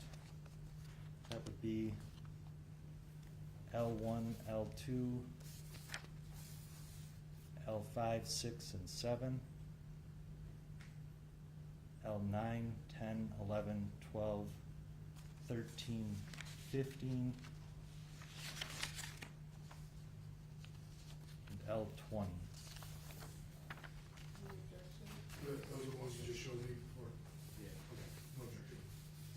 And those exhibits will be admitted at this time. That's all the questions I have right now. Thank you, sir. Thank you. No follow-up, Your Honor. And I don't see any hands raised on the jury. May this witness be excused, even though he's just gonna go to the floor. You may, Your Honor.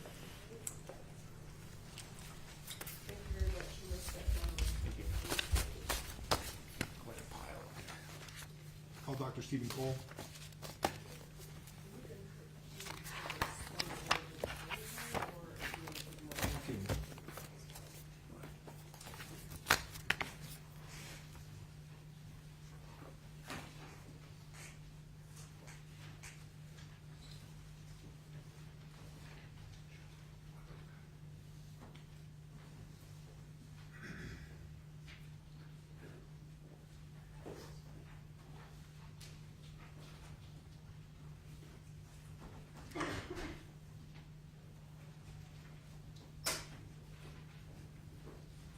Hello. Hi. And before you take your seat, if you can raise your right hand, my clerk will swear you. Okay. Do you solemnly swear that the testimony you're about to give in this matter will be the truth, the whole truth, and nothing but the truth, so help you God? I do. Thank you. You may be seated.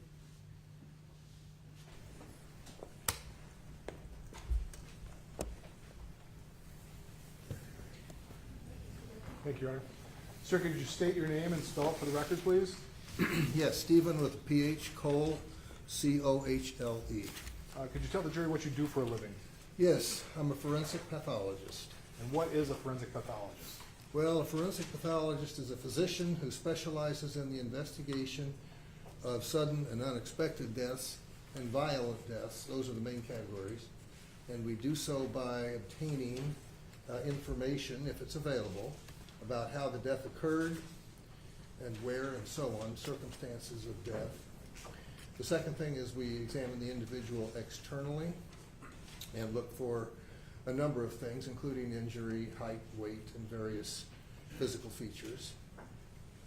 The next thing we do is we do laboratory testing, which can include x-rays if needed. And finally, when we have all of the information back and we have completed our report, we certify the death as to the cause and manner of death. And sometimes there are other questions that may come up that we also try to make observations about that may be relevant to the death. Could you give the jury a little bit of your educational background, how you become a forensic pathologist? Well, first you have to go to medical school. So I attended medical school at the University of Missouri at Columbia and graduated there. I then trained for 4 years in pathology at Baylor College of Medicine in Houston, Texas. For the year after that, I trained in forensic pathology at the Institute of Forensic Sciences in Dallas. And following that training, I was hired to come work here in Grand Rapids, and I've been here ever since. And ever since, how long have you been here? Since 1982. So since 1982, I mean, once you graduated school and get your forensic pathology, things have changed, I would imagine, in the field. Do you do anything to stay up to date, to stay current on developments in the field of forensic pathology? Well, yes. I attend usually 2 to 3, mostly 3 meetings a year that are involved in pathology, or that the meetings are about pathology. Usually a couple of national meetings, occasionally an international meeting, and we also have a state meeting, State Medical Examiner Association meeting here in Michigan. In addition to that, you take part in educating other pathologists or helping out those who are maybe looking to get in the field? Well, yes. We, at our morgue here in Grand Rapids, I work out of Blodgett. We accept medical students. In fact, we have 2 currently that are allowed to come into our office and observe. If it weren't crowded today, I would have brought them to court, because that's part of the deal, is showing them how the system works and how our autopsies fit into the prosecution of cases and so on. I've also lectured from time to time at state and national and occasionally international meetings. Now, in terms of being here since 1982, can you give the jury an idea of how many cases have you handled? I mean, I guess per year, give us a ballpark idea. Well, I'd say probably total about 10,000. It's usually been about 200 to 250 cases a year, sometimes a few more. Now, when you say case a year, those are 250 autopsies you were performing on a body? Yes, autopsies. Now, are you only for Kent County? Well, I'm the chief medical examiner for Kent County, and in that regard, we do all of the autopsies, the forensic autopsies that occur in Kent County. We do them at Blodgett. There are 2 of us. I have a deputy chief medical examiner. We also do autopsies for other counties if they choose to use our services. That can include Ottawa. I think we have probably 9 or 10 other counties up to the UP. We do Sault Ste. Marie, Mackinac County, Emmett County, and a bunch of other smaller counties in northern Michigan, and we do Branch County in southern Michigan. So in terms of doing all these autopsies, I'm assuming you've been qualified and expert in the field of forensic pathology before? Yes. Can you give the jury an idea how many times you've been qualified as an expert? I would say probably 600 times. And is that just in Kent County, or is that in other places as well? Well, other places as well, mostly in Michigan, but a few other states. Okay, so you've actually gone out of state and testified for Yes. cases. At this point in time, I'd like to enter his testimony as an expert in the field of forensic pathology. Objected? All right, and Dr. Cole shall be considered an expert in that field. Doctor, you had the opportunity to perform an autopsy on Patrick Loyola. Yes. Could you tell the jury when this took place and where it took place? Yes, the autopsy took place on April 4th of 2022, and it occurred at the morgue at Blodgett. Could you give them a little bit of an idea of, in this case, what do you do when you start an autopsy?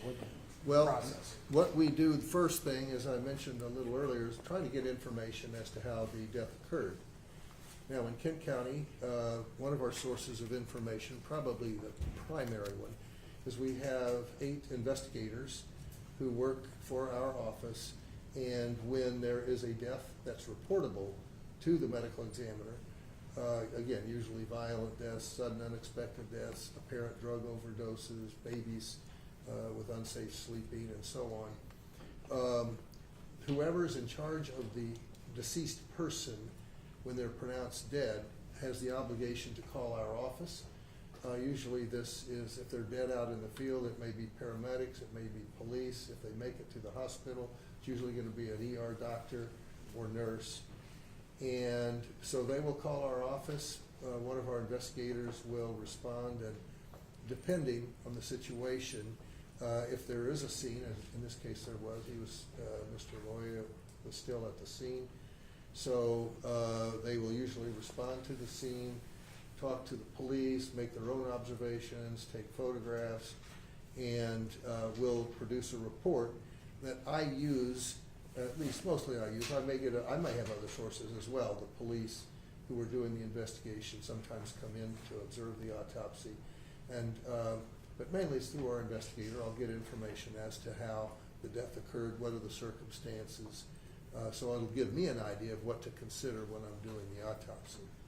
Now you have this report. I'm assuming at some point in time the body is actually delivered to you. What steps do you take when you actually have the body to start performing the autopsy? Well, when the body arrives, the body is almost always bagged, put in a body bag, in other words, prior to transport. The body is put on an autopsy table. It's photographed as it is in the condition in which we received it. We then inventory clothing and jewelry. We then remove that and clean the body up if there is blood or vomit or other material on the body. We'll clean the body up and rephotograph it. And then in that second phase, if there are injuries that are, or other markings, but oftentimes it's injuries, that are relevant, we will make sure we get a good photograph of those injuries. If someone, for example, is shot in the head, we'll shave around the injury so we can get a good photograph so that not only I, for future reference, but anybody else reviewing the autopsy can have material to review and give an opinion. So in terms of that, when you did specifically with Patrick, this autopsy, did you notice any injuries or something? Did anything jump out at you when you performed your initial overview of the body? Well, the main finding was that he had a gunshot wound in the back of the head. So did you shave it as you shave his head to get a better look? Yes, around the wound, usually for a diameter of several inches. Why is it? Why do you have to shave? Why do you have to shave? What's the purpose of that? If a person is shot in a hair-bearing area, then the hair can obscure the characteristics of the wound. And for example, when a gun is fired, besides the bullet coming out the muzzle, there will be soot and partly burned and unburned grains of gunpowder that are blown out of the weapon, of the muzzle. So we want to see if this gunshot residue is present, because it can give us some assistance as to the range of fire. So we want to shave all the hair from around the wound so we can identify such gunshot residue if present. Now, when you're doing your autopsy, you at this point in time have no access to any videos, anything of the incident. You just have the report. They don't give you a video of what occurred. You're just basing it on your report and what you find on the body. Yes, at the time of the autopsy, there may be reasons later on to review relevant videos, but on the day of the autopsy, we concern ourselves with what we see on the body.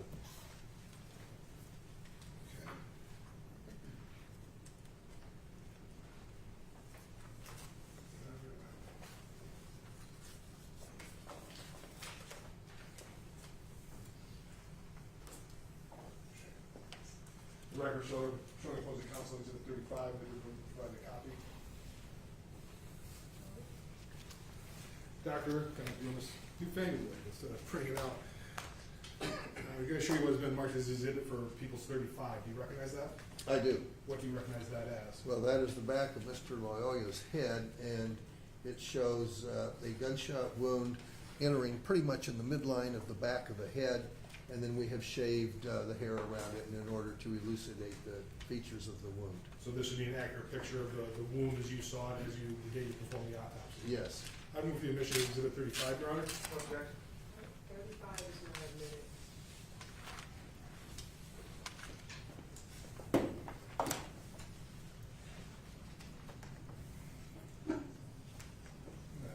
Turn off the lights now, publish it, Your Honor. I think there's a laser pointer. Found it?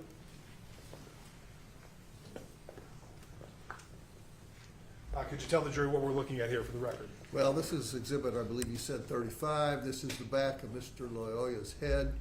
Of course, here in the middle of the shaved area of the scalp is the gunshot wound. And then we have, again, shaved the hair from around the wound. Now, in terms of when you look in the wound, you talk about looking for gunpowder. Did you find any gunpowder? What were the results when you start looking? Well, usually, usually what would happen if there's gunpowder, the weapon is not going to be in tight contact with the skin or the body. It's got to be at least a fraction of an inch, often 1 or several inches away, usually, depending on the weapon, up to 3 or 4 feet. So we're looking really, what's most important is we identify the wound, and then we're looking at the skin around the wound. In this case, I did not see any gunpowder surrounding this wound. Now, do you do a microscope when you say when you look at the skin around it, you're talking about the shaved area, if you will? Yes. Okay, so you never saw any gunpowder there? Correct. What does that indicate to you? Well, it indicates generally one of two things there, but it can get a bit complicated. It indicates either the wound is a distant wound, which would be greater than, say, 3 or 4 feet. That is, the muzzle to the person is greater than 3 or 4 feet. It can also mean it's a contact wound in which the muzzle is up against the head such that the gunshot residue is blown into the wound rather than being deposited around the wound. So based on in your opinion, when you have the wound like this and no gunshot residue, what do you surmise from that? Well, again, it could be, and I think it probably is a contact wound. Often, when a firearm is tied up against the body when it's fired, besides the bullet and the powder and the soot, which is blown out the muzzle, there's also going to be gas from the burned gunpowder. And that may split and tear the skin around the entry wound. That did not happen in this case, just doesn't always happen.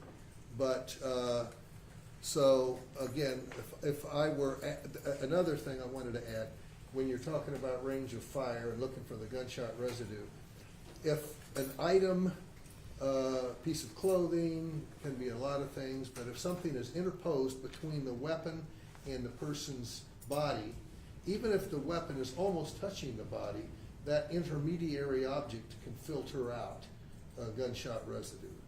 So that's just another consideration.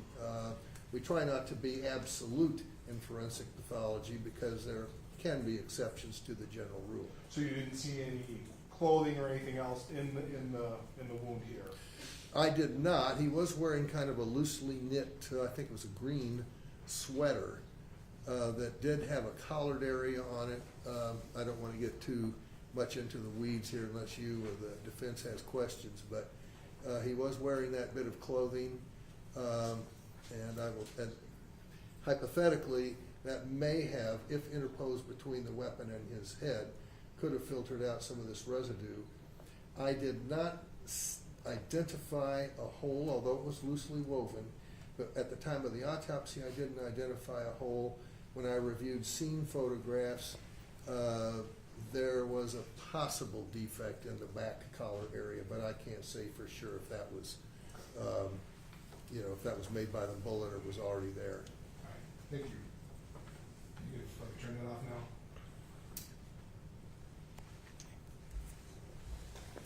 So in terms of, you see that, do you do anything else? I mean, you see, okay, there's a gunshot wound in the back of the head. Are you done then? Well, we continue with the autopsy. The question is several. one of them is, one of the issues that we have to do is recover the bullet if it's still in them. Now, we take an x-ray, and that's, of course, and we examine the body. So those, between those two, we can usually figure out if there's a bullet still in the person. In this case, there was no exit wound, and an x-ray did indeed show a bullet that had exited from the skull but lodged beneath the scalp on the right, where approximately where I'm pointing to myself. And you retrieved that bullet? Yes.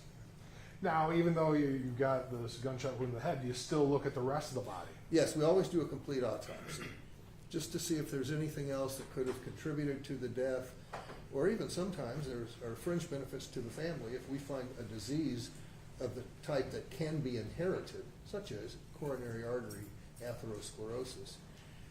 Especially in a young man like this, if he had significant coronary atherosclerosis, that would be of immense importance to the family, because they may be at risk for developing that and having a heart attack at an early age. So that's just one example, but we just look for anything else that may be of relevance to the family, or anything else that may have contributed to the death. Or in our toxicology screening, sometimes anything that might have altered the behavior of the person to make them behave in a certain way. Now, going to that, I guess the first thing is, was there any other injuries? I guess anything pertinent, any injuries that you would have thought may have been important or caused during this incident? No, there were no, there was evidence of remote injury, but there was no, and that didn't contribute to the death, and there was no other recent injury that would have occurred around the time of the death. And I guess that's why remote means in the distance. past, healed. Okay. Yeah, over with. That's why I make sure remote to me can also mean from far away. Oh, right. No, well, I'm thinking in the medical sense, we would say. So there's some old injuries, but nothing that was recent. Correct. Nothing of substance. Right. In terms of you talking about toxicology, what did you find anything in the toxicology? Yes. The main finding was that he had a very high blood alcohol. To put it in whole numbers, it's 290. That into context, 80 or higher is driving while intoxicated in Michigan, and he was 290. Another fluid that we test that can act on a check of the accuracy of the blood for alcohol is we take the eye fluid and analyze that, and that had a level of 330. So indeed, we can confirm that he had a high level of alcohol, or particularly ethanol, at the time he died. Now, when you complete all this, you get the toxicology results. Do you come up with a conclusion in terms of the manner of death? Yes. What was the manner of death? The manner of death in this case was homicide. And what was the cause of death? Cause of death was the gunshot wound of the head. When you say the manner of death being homicide, can you tell the jury what you mean by that? We have 5 choices for manner of death, and the medical examiner, it's part of our job as medical examiners to make the determination. It's not a legal determination. In other words, just because I call a death a homicide doesn't mean somebody's going to be prosecuted. That's up to the prosecutor. But we have 5 choices, which is homicide, accident, suicide, natural, indeterminate. And so we have to pick from one of those 5 for the manner. Those are mainly it's more of a public health issue for us as medical examiners. In other words, public health agencies such as the state or the Centers for Disease Control can take our data and use it to determine like how many deaths are accidental in the country or any population that they're studying. Okay. Any other questions, Your Honor?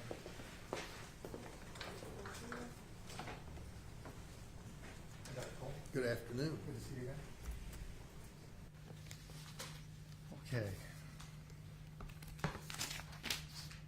I want to talk about some of your testimony. First, you indicated that the shot that killed Mr. Loyola was in the back of the head, pretty much in the center, yes, lower, and it traveled in a straight line to the. I think it did. There was no evidence of ricochet. Because sometimes a bullet can move around inside a body cavity, right? It can, or if it hits a bone or something, it may deflect. There was no evidence of that in this case. So the bullet went from the back of the head to the front. Yes. And then it went from basically the center, and it moved to the right.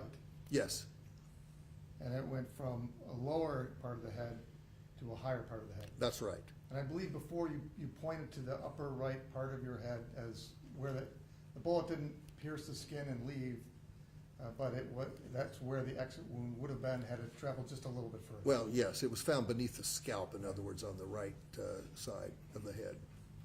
So that if you drew a straight line, could you just tell the jury where the straight line would be from the entry wound to the almost exit wound? I'm not very flexible, but the entry wound was in the back of the head in the midline where I'm indicating on myself, and I recovered the bullet, again, on the right side of the head beneath the scalp. Okay. And so that would be consistent with the gun that at an angle, and I'll represent that Mr. Schurr is right-handed, and the gun was in his right hand. Okay? He would have to have it at an angle. Well, either the Or- gun's at an angle, or Mr. Loyola's head may have been turning as he was shot. That was my next question. If his head was turning, that would be consistent with someone turning to the left. Yes. Okay. All right, now I want to talk about this contact wound issue, because you're suggesting that the gun, you believe, probably was right against the head. Probably. But it's possible that it was not right against the head, correct? Right. Here's what I would say, assuming that there's nothing in between the muzzle of the weapon, and that's an assumption.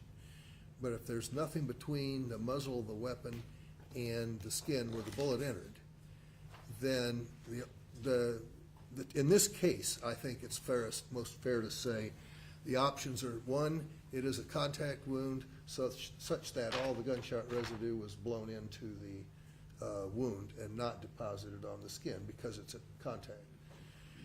If it's not a contact, let's say the range of fire, and I don't know if you want to give hypotheticals or not, but I'll start with one.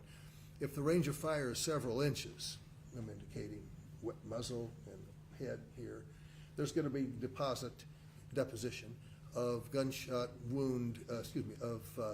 residue, including soot and gunpowder. There wasn't any, as we could see in the photograph. So another option is that something was interposed between the muzzle of the weapon and the scalp.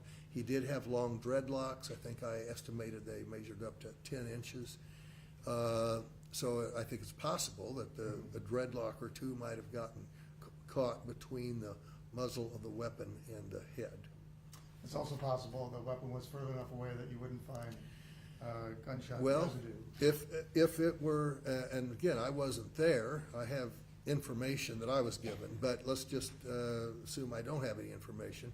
Sure, if it's beyond the range of deposition of gunpowder, which is again usually 3 to 4 feet with a weapon like this, a 9mm pistol, then I would say, yeah, it could be. It's consistent with that. Okay. And you didn't find any gunshot residue on his scalp, correct? Right, correct. And you found none on the clothing? I didn't see any. I did submit it to the laboratory. Okay. And now, you mentioned that you looked at some of the crime scene photos. Yes. All right, I'm going to show you what's been marked as identification as L23. I'm going to represent to you, that's one of the photos. Oh, yeah, yes. Do you recall the green sweater that Mr. Leland Yes, was wearing? yeah, I'm oriented now, and yes, the sweater and the collar, which could have been interposed, are shown here. And yeah, because you mentioned in your testimony that there might have been some damage to a piece of fabric that could have maybe been in front of the bullet. It could have been interposed between the bullet and the scalp. And is this what you're talking about in L23? Although the jury isn't seeing it, yes, I'm pointing out to you that there's what could be a defect, I just can't tell, which is why I submitted the clothing to the lab. Okay.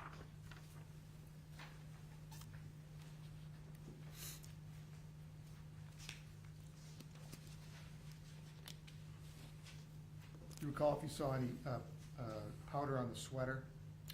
I did not see any. I would have looked, but because of the weave of the sweater, it might have been hard to Did you see any burning or melting on the fabric? No. But you did request and watch the video? Yes.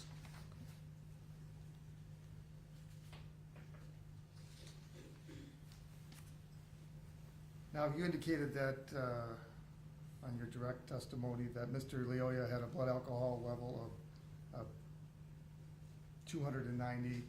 Yes. And a vitreous ethanol level, you said, I think you said the eye level. Well, vitreous is eye fluid, so it was 330, yeah. Is one more accurate than the other? Well, blood is a little more accurate because that tells you exactly the level of alcohol in the body at the time the person died. Basically, a given level of alcohol in the blood will equilibrate. In other words, eventually it'll be the same level in the eye fluid. However, because of the time passage that it takes for that equilibration to take place, if someone drank, say, 2 hours ago and got a level of 100, it might take 2 hours for that level of alcohol of 100 to get into the eye fluid. By that time, the blood level's going down because the body's metabolizing the alcohol. So the point of all that is it's kind of useful as a check. They should be more or less in the same ballpark, the blood level and the vitreous. If there's a wide disparity, there may be an error, a lab error in the analysis. Either way, Mr. Leoya was well beyond the legal limit. Yes. Okay. Now, you also said you had checked for types of diseases. You found evidence of a fatty liver disease? Yes. And that would be consistent with someone possibly that drinks alcohol very, very often? It would be indeed. Did you find any taser wires when you did the examination? Well, they were on him. And again, I saw these, I think they came in with the body actually. I saw in the scene photographs there were these like cartridges, 2 of them, and a lot of tangled up wire. I didn't see any taser dart holes in Mr. Loyola. That was my next question. Is whether or not you saw that, whether or not Mr. Loyola had been hit with any taser darts? No, I'd say no, because I looked. And the taser wires, they had blood on them? Yes. And did you send those to Michigan State Police? Yes. Okay, and for further testing? Yes, if needed, yes.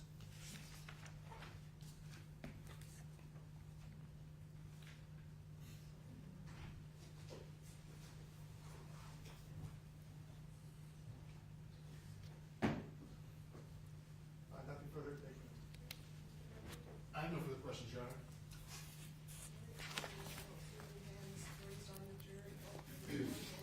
My clerk will come and grab that question from you.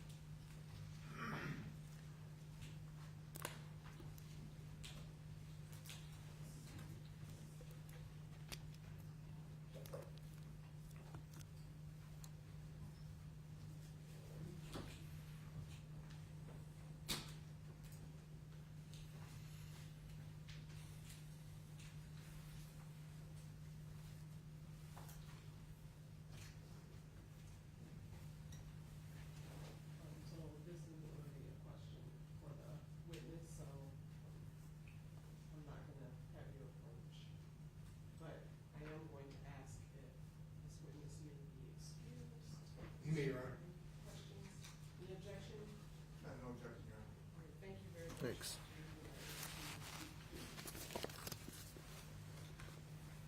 We've run out of witnesses for the day.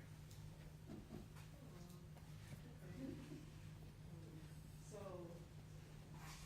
and then you have the few left, 3 left, right? Correct. Okay. All right, so what we'll do is we'll break a little early today, sorry about that. And so meanwhile, please leave your notes upside down in your chairs. Don't be there in the morning when you return. We will resume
Not